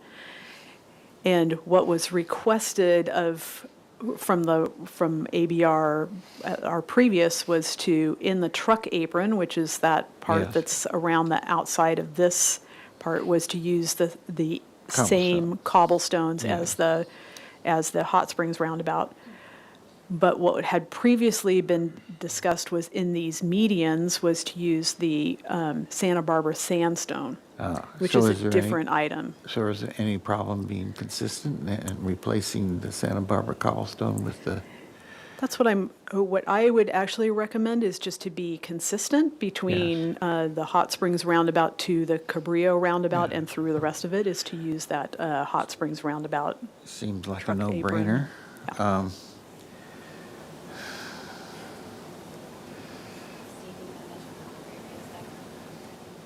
Oh, yes, one item to mention is that in Gore paving areas, so the exits of off-ramps and. Gore? It's on the freeway, so it's not in. That's right. Okay, so the Gore area is it's an area in between the on-ramp or off-ramp and the main line. There's, just shown on the left-hand side of the screen here, you can see it's where the okay. planting stops, and it's just a textured paving between the landscaping and where the concrete pavement is all connected between the two. It's called a Gore. Okay, And in that space, what Christine was going to mention is that's that Santa Barbara cobble that was originally proposed on the slope paving. So the slope paving and that Gore area would have the same type of texture with that Santa Barbara sandstone. so you would be changing, first of all, I'm confused. There's one cobblestone that we're right there in that image that is the center insert image, lower. That's the cobblestone that's existing in the turnabout at my mind. Hot Springs. Coast Village Road, right? Yes, so this one right Is that the here. same, and what is that called? This cobble, Yeah. I believe it's called Mission Creek cobble. Mission Creek Cobble. And then there's the there's a sandstone cobble. And then this one is the Santa Barbara sandstone. And the difference between them is one's larger and one's smaller and more. There's some difference in sizes and also difference in color. So this is a more tan, tans and browns, and this one includes some more, reds and things like that. It's a very, very subtle difference. The Mission Creek one is also a little bit more rounded over the top. It's not quite as angular. So if we did the,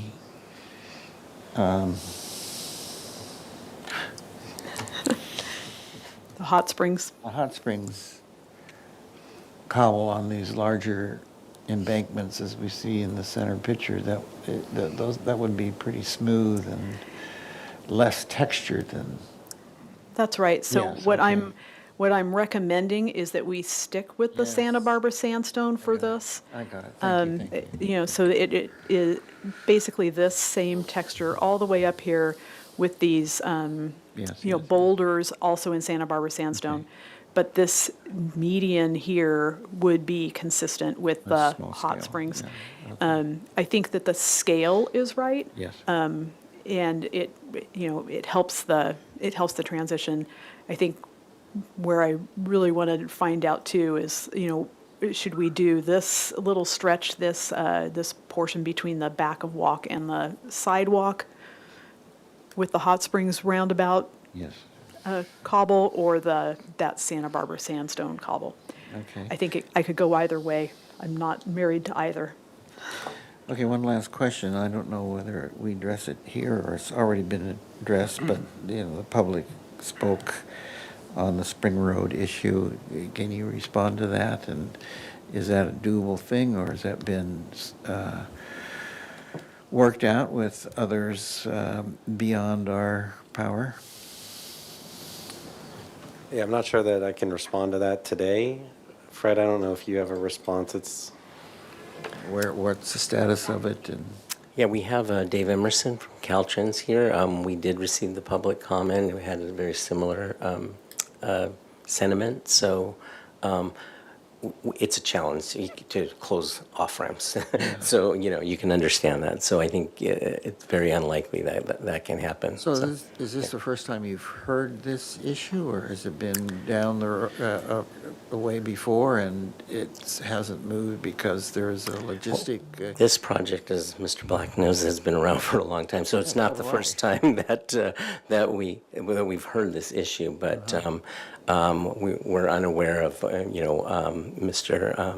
the comments that were made of that to the county and such. That was new to us, but we have heard about the speeds. The ramp is going to be redesigned. Is that correct, Zach? Yeah, one thing to highlight is the ramp is being redesigned to current standards. The current ramp that's out there obviously was built back, say 40 years ago. So the ramp is being improved, which includes improved sight distance.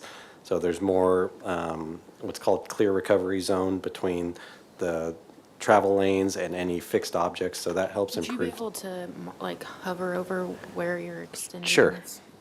Christine, if you could just follow just all along the ramp, the entire ramp from where it leaves 101 all the way up to the intersection along Spring Road, that whole ramp is being redesigned to meet current standards. So in terms of the horizontal alignment, the horizontal geometry, the clear recovery zone, which is again that separation from the travel way to any fixed objects that would obscure someone's line of sight.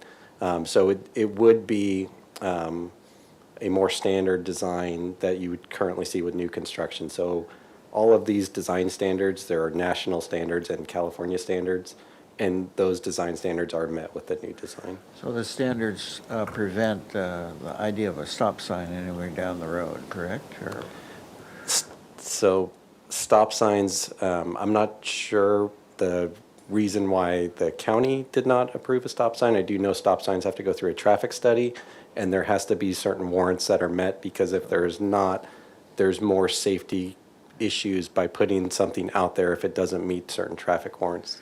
So your argument that the redesign of the ramp will improve better sight lines, but at the same time, doesn't that increase traffic? I'm just advocating for the public concern here. Wouldn't that increase speeds? The ramp is designed so that the design speed of the ramp when you leave the main line has to be 50 miles an hour, because if a vehicle is leaving the freeway, you have to assume that that vehicle is leaving the freeway at a full speed. So you can't adjust the design standard there. But as you move towards that first intersection, the design speed actually drops to 25 miles an hour. So just by the nature of how the ramp is designed, it's considering that speeds are being reduced along the ramp. Okay, and you have signs that say reduce speed or special. Can I ask a question? Is this going beyond our purview? Yeah. Yeah, it is. Extreme, Okay, right? sorry. A little bit of understanding is fine, but as far as a stop sign and being in the county, that would be their purview. Yeah, I Okay. think the main idea here is that they are extending the length of the off-ramp, and so that will help reduce the speed, hopefully, of people coming off from the shortness of the ramp that it currently is. So, yeah, we can continue looking at the aesthetics of that. Okay, I think those are my, just one more. On the sample of the median. Board Member 6, can you please speak into the microphone? Thank you. On the samples of the median barriers, you had one that was kind of faux stone. Yeah, the upper left hand. Is there a shadow line there, or how is that created? Is that? Yes, for that one, there would be a very small shadow line. I can't remember what the exact offset is that we can use. It's a very tight standard, but I was proposing that there would be a small shadow line on the top of that, roughly to mimic that Okay. top shadow line of the Mission Creek. And you could reduce it just to one flat surface, no? Could reduce that to one flat surface, yes. Okay, thank you. Those are my questions.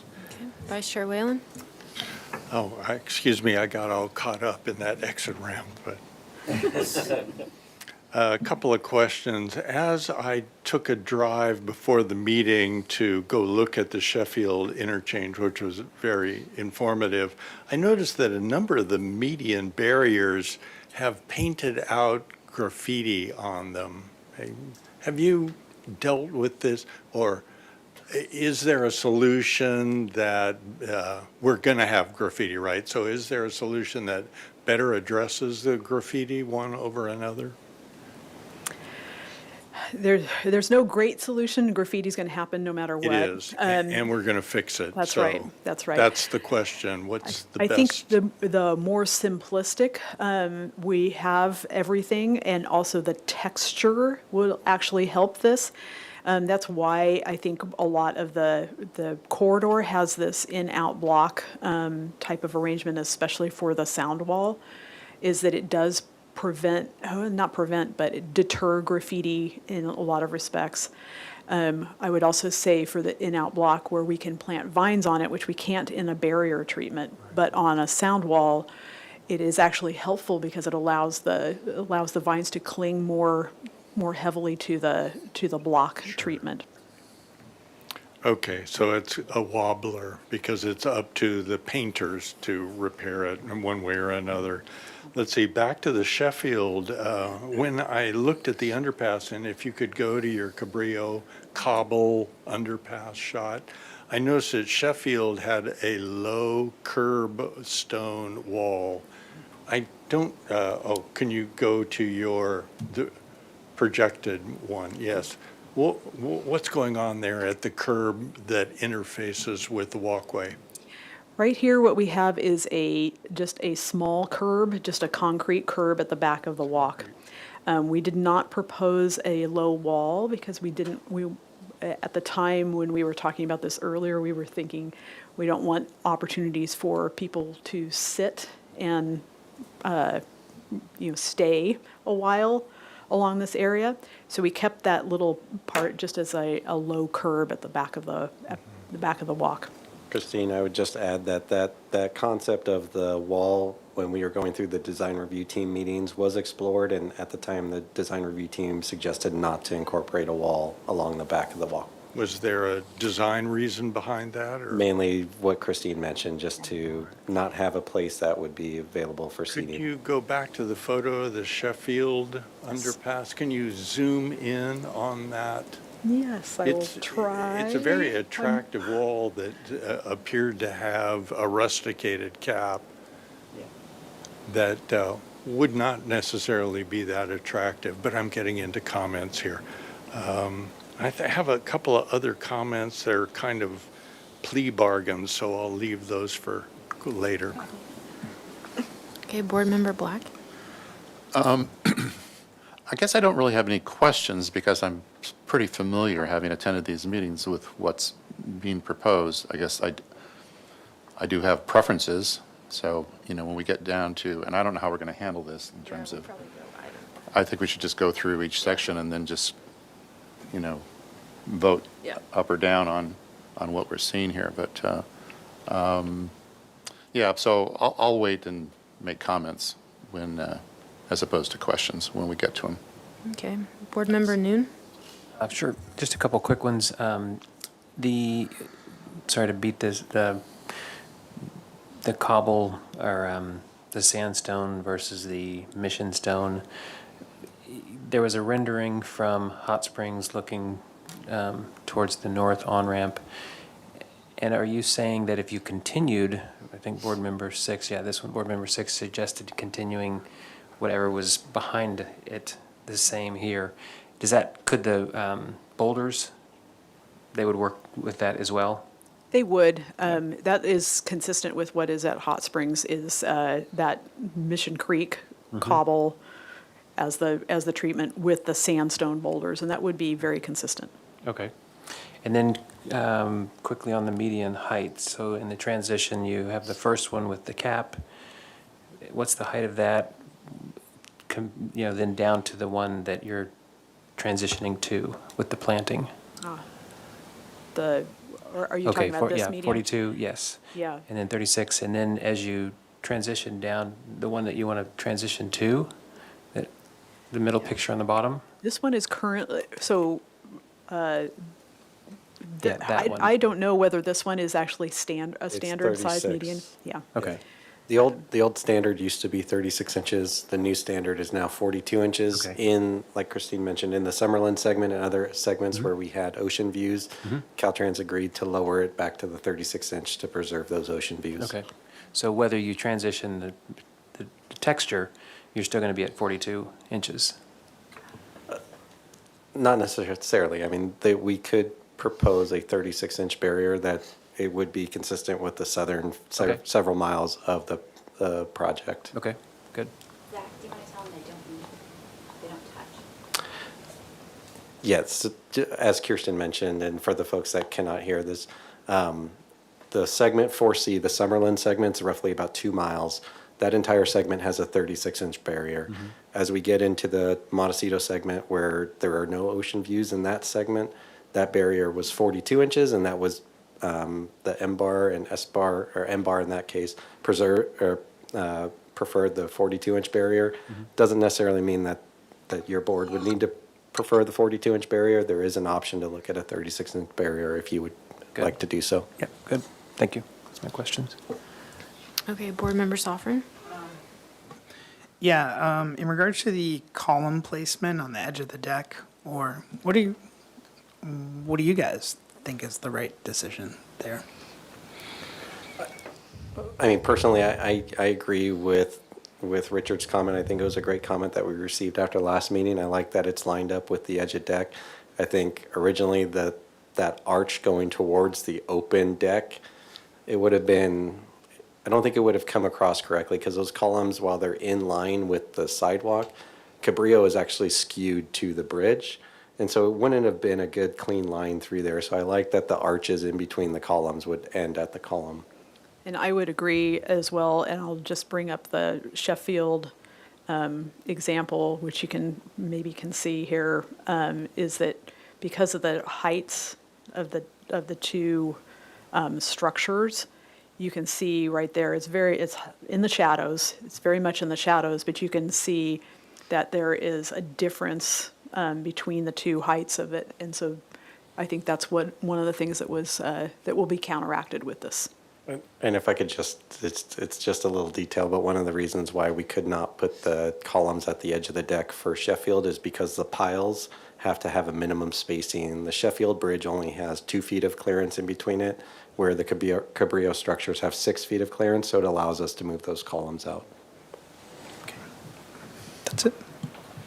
I just had a couple questions on the sound wall, and I was curious, you probably went through this last time, but I'm not remembering. It has to be built on top of a barrier, or can there be space between the barrier and the sound wall? There can be space in between the barrier and the sound wall. Christine, if you go to the one showing the in and out block, back one. So if you look at that bottom right picture, you can see the sound wall is actually behind the barrier. In this case, where the sound walls are proposed for segment 4E, if you go to that shot. So what's directly behind that barrier is the Union Pacific right-of-way. So there's not necessarily enough separation there to have it completely offset. There's also a fair amount of trees in that space. So in order to preserve what were originally identified as skyline trees, because of the more mature trees, we were placing the barrier, we were placing the sound wall on top of that barrier at the edge of the new freeway. And what kind of planting is proposed? Any planting proposed for behind the wall to come over the front? Or? Yeah, so for planting in this area, we would propose vines on the backside of the wall with coring through the wall so that the vines could actually come to the front of the wall. Keep in mind, though, that this is a retaining wall underneath it, so it's going to be, those vines are going to take many years before they get actually through the wall. And then we also have some trees on the backside of this wall as well that we're proposing. And how tall is the wall again with the barrier below it? Okay, I don't remember off the top of my head, but it would be roughly 10 to 12 feet from the freeway elevation to the top of the wall. So the bottom 3 feet of that is a barrier, and then so say the wall is roughly 8 to 9 feet tall on top of that barrier. And it has to be continuous that entire length that you're showing it? It does, in order to meet the sound attenuation. So if there's a break in the barrier, it just allows for sound to get behind there. Okay. I think that was my only question. Any follow-up questions? Yes, I have one small, obvious question. There are no changes to the SB railroad crossings at Los Patos and Cabrillo proposed in this project, right? Those all stay. As part of this project, no, there's no changes. There's a separate project being implemented by the city that is addressing some of those improvements. Right. Thank you. I had one last question. So you showed a picture of the median barriers that had planting in it. That's not in this project. But we're not proposing any planting in this segment in the median barriers, correct? That's correct. Okay. Just wanted to make sure I understood. Okay. Any other questions? Sorry, Christine, just there is planting on the far north end of the project. It's just at the very far end of the project where it connects to the existing medians. There is planting in the middle of the freeway, so at the very north end of the project, it just ties back into existing planting in the middle of the freeway. Okay. Okay, great. All right, let's go to comments. I think we should break it down so that let's start with discussing the column placement, and let's confirm that we have a strong vote for one way or the other. So, Board Member 6, are you okay with Yes. the columns at the flush with the deck? Okay. Vice Chair Whalen? Yes, I think it's a good move, and I would encourage the design team to consider capitals as they did at Sheffield.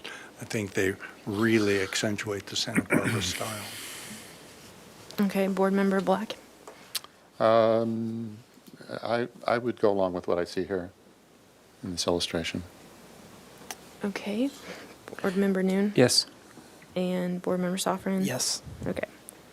All right, so direction 1, column placement at the edge of the deck is great. Study adding, what'd you say, capitals? Capitals, yeah. As expressed in concrete. Okay, so then, comments, discussion? Was there problems with that? Or can we see example?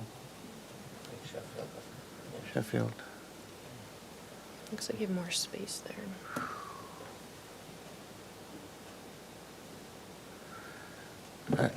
I think, like, if you go to some of those approaches that you see the full width of the bridges, do you know what I'm talking about? Going north on Cabrillo.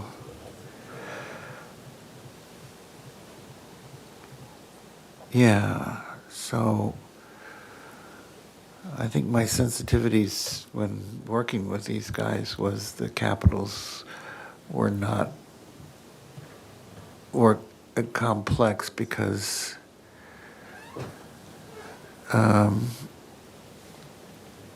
Mr. Whalen, the capitals for that last column are awkward, I think. They separate the spring lines from the columns. So anyway, if you could visualize what I'm trying to say. I do, and that does happen in classical architecture where capitals extend beyond the frieze. Was there a logistics thing that we couldn't have capitals or extend out on that? No, logistically, there's no reason why it could be precluded. When we were going through the design review team meetings before, that was an option that we explored, and the team at the time felt that the flush face was a better design for this particular bridge. Okay, well, I won't object to introducing capitals. And I do appreciate the bases that have been added, and I assume the design team was in favor of them. Any other discussion from this side? Okay. Can I get, is that on all the columns or just the exterior columns? All of them, like Sheffield. Okay, what we haven't discussed much was the sound wall, the study, the pilaster design, and the different materials. And your recommendation was the top, correct? The top. That's correct. Okay. That's consistent with what I heard at the last meeting and what we discussed, yeah. Is there any discussion on the board before we go along with their recommendation? I would support that recommendation as it matches what's immediately west of there on the north side of the freeway. There's what appears to be a stone cap and an expressed pilaster capital. Okay, any other discussion? No, looks good to me. Okay. I think I actually prefer the coloring of the lower one, but I'll go along with the team on this one. So if you say yes, if you are going to go along with the recommendation of the applicant team.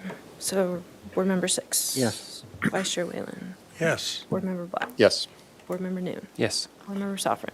Yes. All right, so your option. It's a good technique, I like that. Okay, good. The sloped cobblestone plane, okay, the underpass cobblestone, let's go to that. Okay, so discussion, we're looking at the far right picture for under the underpass, which is the Santa Barbara sandstone cobble. And let's discuss about the boulder options on the board. So in my opinion, I don't mind the boulders. I think it's a continuation of the design. I just feel like there's too many represented in this rendering, and I would recommend just putting them in the lower, like, 10 feet. But does anyone have any other comments and discussion? Bingo. I personally don't like that look myself, but Okay. I think when we were talking about varying the size of the cobble, I wasn't thinking it, me personally, I was not thinking in terms of boulders as much as just slightly larger cobble, so just a little bit of variety, but without the contrast Yeah, I of could see boulders. that instead of boulders that are like 2 feet tall or something. Yeah, and we're using, you're using boulders in the planted medians too. I think that works fine. It's a nice contrast, but I think here, for me, I think it's just too much. Larger It's- size it's- cobble. it's too Vary much. the size of the cobble, maybe, in the Yeah. lower, yeah, But I mean, just like, yeah. you know, like. In from- lieu of the boulders. Yeah, I mean, to me, it's like, okay, so maybe you get something that's 25% larger. Yeah. You know, but Oops. I believe That's I good. remember hearing that the larger ones would be at the base. Yeah. Working, and they would Working up to smaller ones. descend, or, decrease in size as they ascend. I like the boulders I do too. a lot. I don't like the boulders because I think about trash getting caught, like homeless encampment, sort of using them as parts of structures and things to lean on. Seats. So I think that if this was more consistently uncomfortable and tough to walk on or stay on, I think it would stay cleaner and we'd have less people hanging out there. May I suggest, I think, David, you said 25% greater. I don't think that's quite enough for me to get this variation of this naturalistic, Yeah, maybe more that's wrong. naturalistic. Maybe it's 50, 70, maybe even 2 times, but Okay. you know, the boulders represented here are 100 or 1,000 times bigger than the cobble. But if there were random chunks of, 200% larger in that range, it would start to No, it's too make big. feel better to me. 1,000 times bigger. I could see double the size, perhaps, but, so we're talking, if the smallest one is 6 to 8 inches, maybe, so then maybe you get up to like 8 or 10. 12 seems big to me, but that's just me. Can I, While we have this, if you don't mind my interjecting here, while we have this photograph, then we can maybe talk about the proposal to have your sort of cobble. Oh, yeah, Paving. let's stay with the underpass first. Okay. I want to make sure we get them clear direction on that. Okay, good enough. can I ask one clarifying Yes. question on that? So in that approach where you would go from like, say, 2 times larger on these cobbles, would that be still towards the base and then it gets smaller as you go up, or would it be more random? I would say random, All the way? yeah. So there's a certain uniformity, but at the same time, there's some variety. That's my take, but. I just remember, and I wasn't at the last one, but I just remember in the video that there was a few comments directing to go larger at the base and then ascending smaller with the random. Huh. So maybe Okay, so maybe we separate. Yeah, okay, so I think we're fine with the Santa Barbara sandstone cobble. Okay, that's good. So let's talk about the boulders and how many of us are okay with boulders, because so board member 6, you want some boulders, correct? Maybe? Yeah, I think that boulders at a very random pace at the bottom of the slope is what I'd first desire. And then if it's too much for people, I would go to a much larger random cobble, such as a 200% or 300%. Like some of the very smaller boulders, the smallest boulders in this image, for instance, at a very random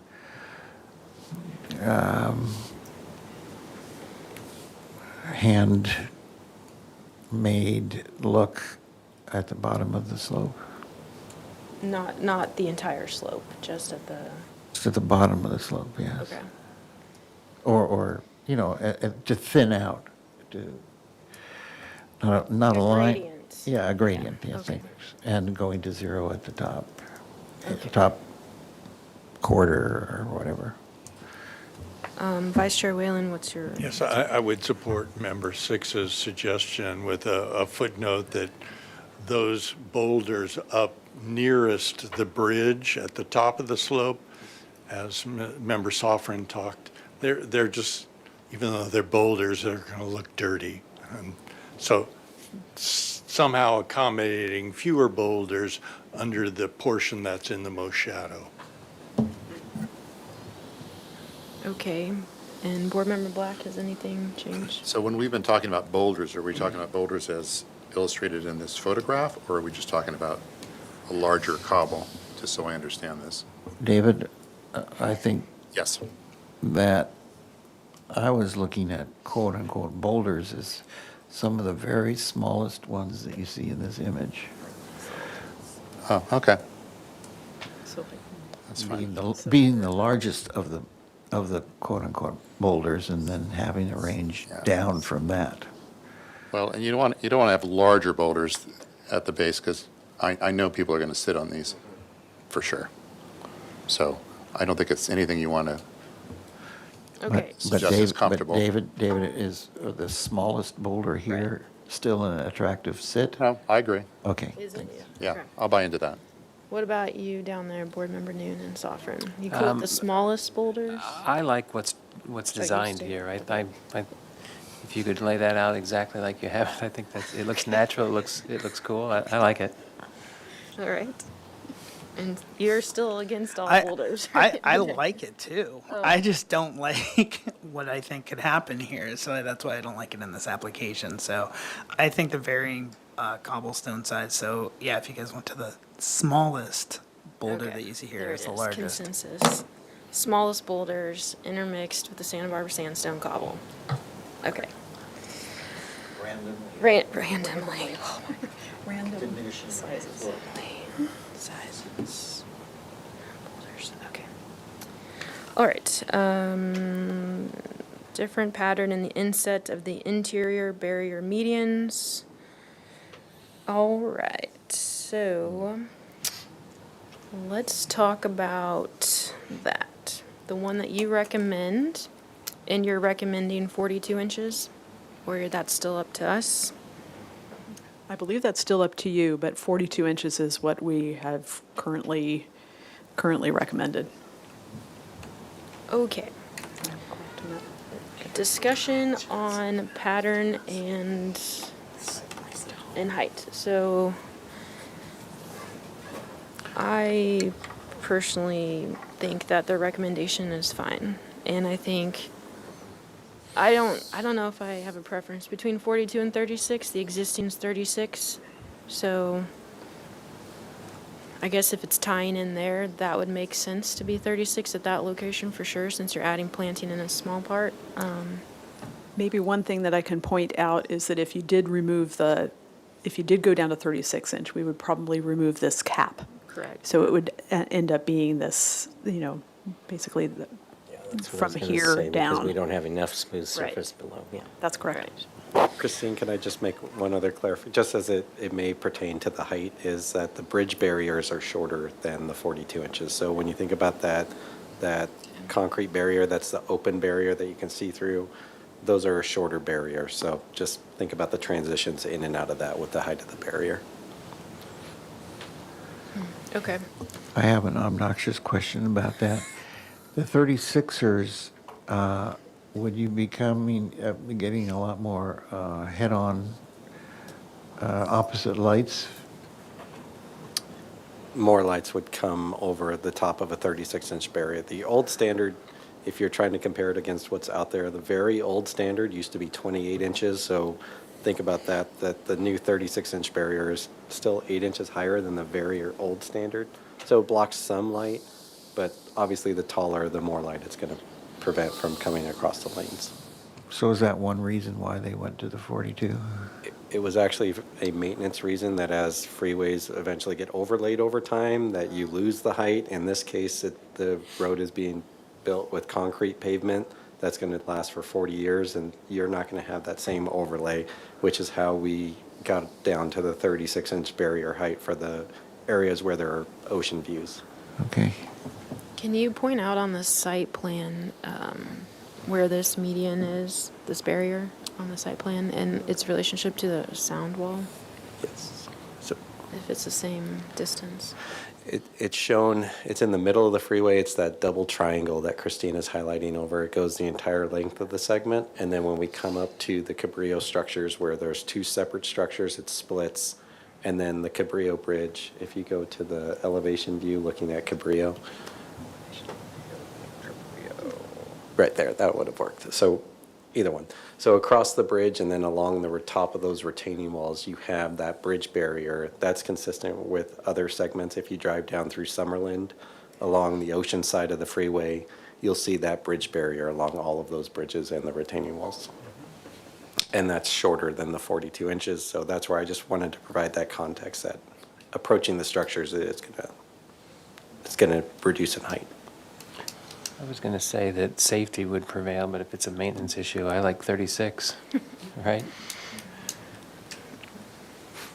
And I personally like the one on the left. With the stone? I agree. Okay. Yes, I'm neutral about the height, although I do appreciate night headlights at 42 inches, but I prefer the form liner versus your recommendation. Board Member 6, what's your opinion? I was mixed, but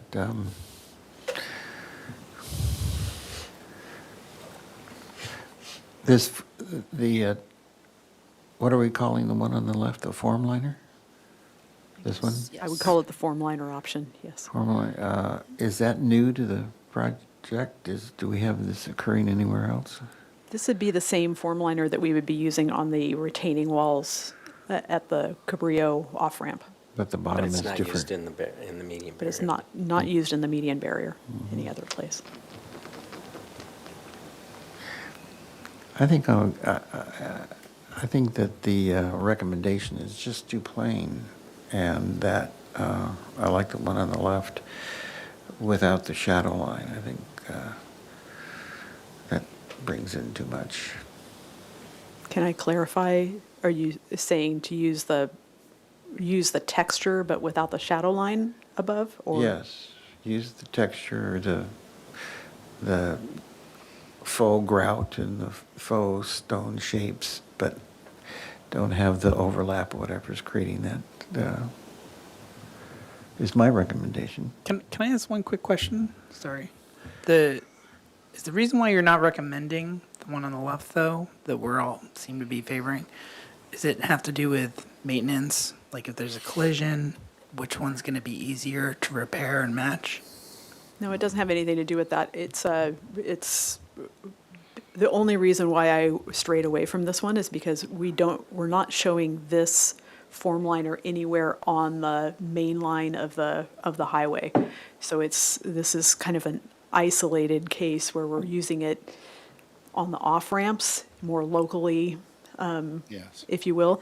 So this will be a new element as part of this corridor. But I know when we were discussing this and what it should look like, we were struggling with, in my mind, we're struggling to make it look unique to Santa Barbara. That's right. And I don't think the one in the upper right does that. It looks like the one in the middle below to me, but just a little bit of scoring difference. But so I think at the time when we were discussing these faux liners that we were attempting to, at least, correct me if I'm wrong, suggest something that would suggest Santa Barbara, but. Yeah, I think you're right in that this is consistent with what we've heard before, our struggles even at DRT about this particular item. Christine, could you real quick go back to the barrier, the showing the in and out block? So in a way, so this in and out block was selected to mimic the sound walls that are along the rest of the corridor. If you go back to that picture of the sound wall. Right. All the way back, right there. So the bottom right picture. So that block texture in the median was selected so that it provides some context to the sound walls. So with the retaining walls that are proposed using that sandstone stack, what's shown on your image there, it applies the same type of design approach where it's trying to mimic the median barrier to the walls that are going to be on the outside of the freeway. Okay, then let's go back to that image. So I think- Jack, that means that that's in support of the left-hand one, It correct? would support that, even though it's a Yes. different, unique element in the corridor. It uses the same type of design approach that was used for the lower 8 miles, I think. Okay, thank you. But at the same time, then it makes us unique to have it here, correct? That's true. Okay. Which is what we're after. Yes, okay, so 36-inch high and form liner option with no shadow line. Got it. Okay. All right, moving on. What is this? Making variations on the the form liner variation. Your recommendation was using the more narrow one, right? Can you go to that? Yeah. So it's. This one, yeah. Yes. So every fourth or fifth course, using that same custom form liner design as the Cabrillo and Mission Creek form liner, but every fourth or fifth course, reducing the height of that horizontal course about 25 to 30%, just to get some more variation. Yeah. I would be in support. How does everyone else feel? I would support that recommendation. But in the photograph that I see in the upper right here, it looks like you've got larger block, and then you've got smaller block, and you've got larger block, but there's not, is there a progression per se? Because I know in Mission Creek, I've noticed early on that, you know, the way masons would build sandstone block walls in the creek was they would go to a larger block at the bottom, you know, oftentimes, let's say 22 inches by 3 feet, and then the second one up would be slightly smaller, and then you'd sort of work your way up. They're all still quite large, even at the top, but, so the transition in size is from bottom to top. It's not, you know, if you're following me. Yes, yeah, I do follow you. And I think that's consistent with the custom form liner that we did receive from that project. Okay. So, yeah, hearing what you're saying is that you want to try to keep the consistency of this using the larger block at the bottom, gradually going to a smaller block at the top, rather than intermixing some random courses that are narrower or Yeah, I mean, I think shorter in that's sort of stature. traditional sandstone masonry, at least from what I've seen in this town, but that's just my take, but. Okay. I concur. I agree. All right, so no on the recommendation, but we will, at final, we can approve your final form. Yes, correct, yeah. Yep. So, no on the recommendation, okay. Eliminate the palm trees, check. Okay, now we can talk about the flat aprons at the roundabout and what you were asking about between the sidewalk and the road. Okay, so the Mission Creek cobble, consistent, I think we're all good with that, correct? Yes. Yes. Okay, so let's give them some guidance on the, I think it's, is that called a median between the sidewalk and the road? What is that called? Oh, between the sidewalk and the. You were asking under the bridge, right? Under the bridge, so it's these. Parkways. Yeah. Thank you. Parkways. Okay, preference between Santa Barbara sandstone cobble or Mission Creek cobble? Discussion. Anybody? I think the sandstone cobble is in keeping, and that specifies the Mission Creek is for roundabouts. Okay. I agree. I'm sorry, say that again? Well, that the Mission Creek cobble is only used at roundabouts or turning radius, and that the Santa Barbara sandstone cobble be used elsewhere. So more like, yeah, okay. Yeah, I would agree. How does everyone else feel?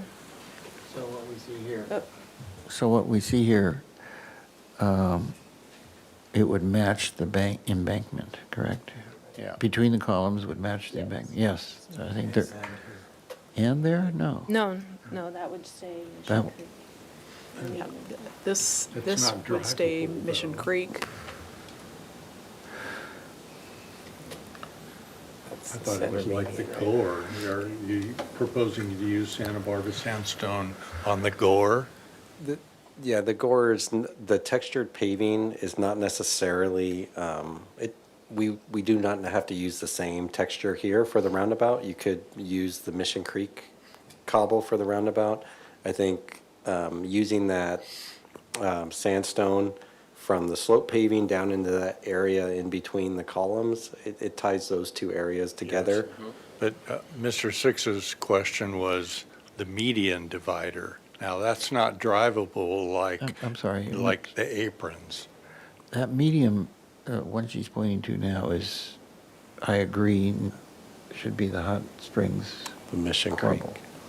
Mission Springs Cobble. My point is that it's not drivable. It has a 6-inch curb, right? That's correct. Whereas the But I think it the roundabouts continues. have an eased curb and are drivable.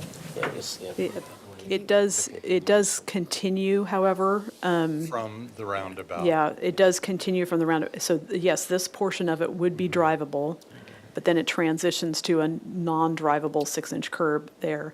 So And so it would terminate on the far side of the southbound lanes where the southbound exit ramp is? that's correct. Okay. Goes all right there.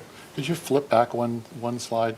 I'm sorry. To the previous slide. The one where you see that, the roundabout from above. Sorry. That's looking south. Yeah, that one. So I'm imagining that, if I might speak, that this would be the typical median treatment with this sort of sandstone cobble, yes? Not the Mission. Right. Okay. That, because once you go under the bridge and then you get to the next roundabout, that median there is treated like this with the boulders and so there'd be that continuity at least. No. And then I like the idea of the Mission rock, if you will, just being in the roundabouts per se. So it's unique to that. And because you've got the one right up here behind us, plus the one at the other end of Coast Village. That's right. They're all done that way, and they all sort of tie together that way. So, So David, you're saying it's more consistent to limit the Mission cobblestone just to the roundabout, flat drive-over stuff. yeah. Well, And then if you go to the go to that one this one, then there obviously have to be a break there where the Yes. cobblestone starts. a transition with Yeah. landscape and boulders, just as you've expressed on the previous. Yeah, but there won't be any landscape under the bridge because it's too narrow. No. Yeah, it won't work, but A point where it terminates the Mission Creek cobble that would be expressed, perhaps at if this landscape were extended and boulderized, if you will, which it might be in there, to express the shift from a turning radius to a median divider. okay. Yeah. Does that make any sense? Are you able to do that? It does, and in this rendering, you see that there are boulders at the far end of that planter anyway. I think that could be an area Okay. where we make that transition occur. That works. Okay, I get it. All right, I so agree. Mission Creek cobble in the flat drivable areas in the roundabout. Truck apron, Yes. thank you. Truck apron. We're making a note. We'll get it to you, okay. And it's to match the Hot Springs roundabout, correct? Yes. Yeah. Okay, then we will transition. What is this? Which roundabout are we at? This is The Teardrop Cabrillo roundabout. Okay, Teardrop Cabrillo roundabout. We will transition from the Mission Creek to the Santa Barbara sandstone cobble with a boulder. Okay. The parkway under the overpass will be Santa Barbara sandstone cobble. Everyone good? And these And the median. these split And- islands will yes. remain Santa Barbara. Correct. Yes, okay. Okay. Wait a What was the second. last one? The last item was just the No, I'm sorry, you're- Oh, he was saying sorry. these. Those splitter, Yes. those splitter islands will remain Santa Barbara sandstone. Yeah. They're isolated, they're not connected to. Okay. I think that is that I think the everything? last item is just to confirm the planting along the retaining wall here. Yes. Yeah. Yeah, the only unfortunate thing, in my opinion, is no landscaping for the sound wall. That can be immediately helpful. I don't want it to start looking like LA. Okay, any other discussion, comments? Well, I do have a similar regret. They're much beloved cupressus, the cypress that were removed, were much beloved by the community as a delineator of entering Santa Barbara. And I know the answer ahead of time, but couldn't they be slipped in where the lanes are divided on the overpasses as part of the entryway into the city? I know the answer here, but for the benefit of the community as an expressed element, couldn't they be added? I can respond. Christine, if you can go to the plan view that shows the planting plan, so right here. Right there. What are we talking about? So if we just look down, and I understand. Not there, But not you're- there, in the median. In the median. Right where the light brown little tail ends slip in. And one of the elements of this project is that it's fully constructed within the existing right-of-way. In this section, we are building the improvements from the right-of-way on one side of the freeway to the right-of-way on the other side of the freeway. In order to have enough space in the median, it would need to be much wider. And unfortunately, there's just not enough room in this area to provide tree planting in that space. I knew there was an answer, and I just wanted to put it on you rather than us, Yeah. so that it does get expressed to the community, because it is a gesture. But beyond that, I am so impressed with the elements of your design and the quality of the design team, and how you've been so accommodating to not only our comments, but the public, and expressing Santa Barbara versus highway standards. I think Santa Barbara has been a leader in this. I think this project is part of an entryway that culminates in the State Street undercrossing. So expressing differences in terms of that, the median divider cap, I think are all in character of the city. So thanks very much. So you're in support of project design approval today?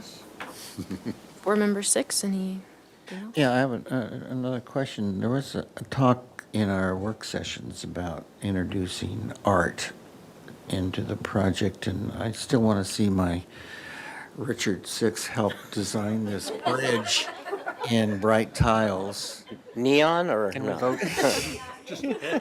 Oh, but You know, other communities, you've shown examples of, well, I can't remember, covered wagons or whatever they were. And where is the art element? Is it just been dismissed, or is it something down the road? I'll start with that. So in our discussions with the city planning staff, before we went to planning commission, we provided areas for where art could be implemented, and those are still available as separate projects. I think when we went through the design review team exercise, it was the pleasure of that committee that no ornate art being incorporated into the structural elements, but maybe there was isolated art that could be placed in areas of the project. And so those areas are still available in certain places, and they were documented in the planning commission information that went to the planning commission, but we also indicated that those would need to be implemented and funded separately. We're limited by what we can fund with highway improvement funds, so. I get it, okay. Yeah. So even if they were incorporated into the bridge, it would have to come from a different fund.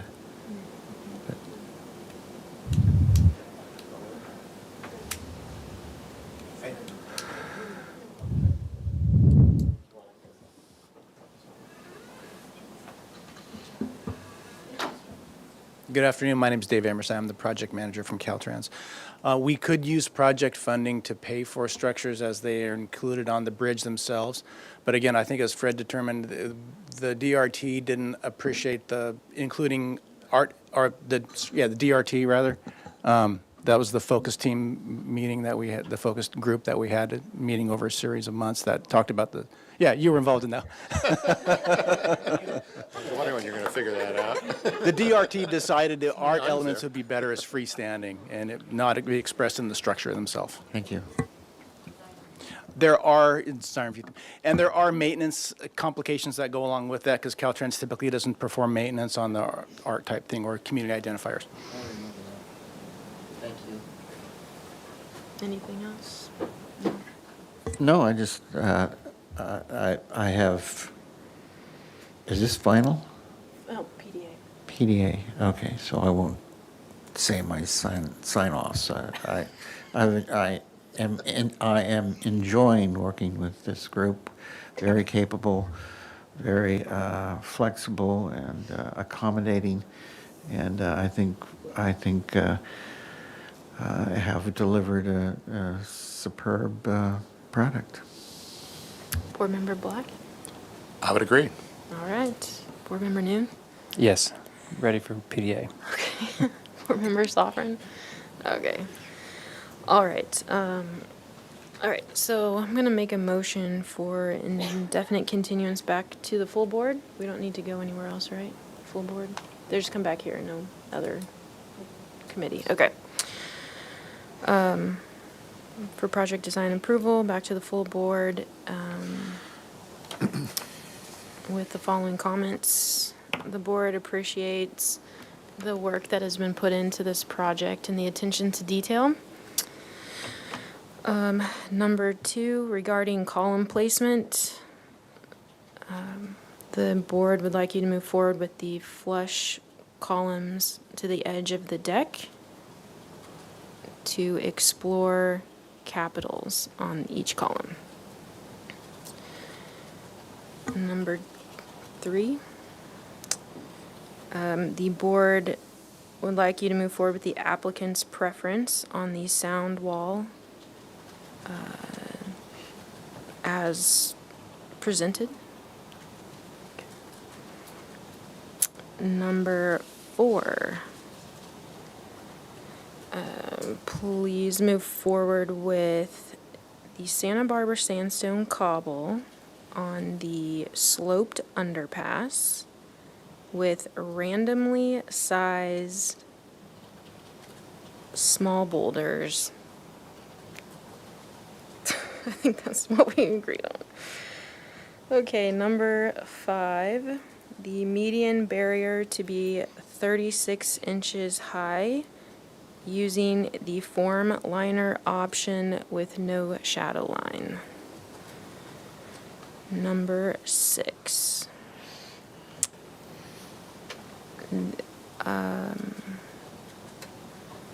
The form liner option for the retaining wall shall be similar to the Mission Creek and Cabrillo. And we would like to, at final review, we will review the final form liner layout. Okay. What am I on? Number 7. The, what did you call it? Truck apron to stay with the Mission Creek cobble. There shall be a transition to Santa Barbara sandstone cobble as you drive At teardrop. at the teardrop. Thank you. At the teardrop. The parkway under the underpass shall be Santa Barbara sandstone cobble.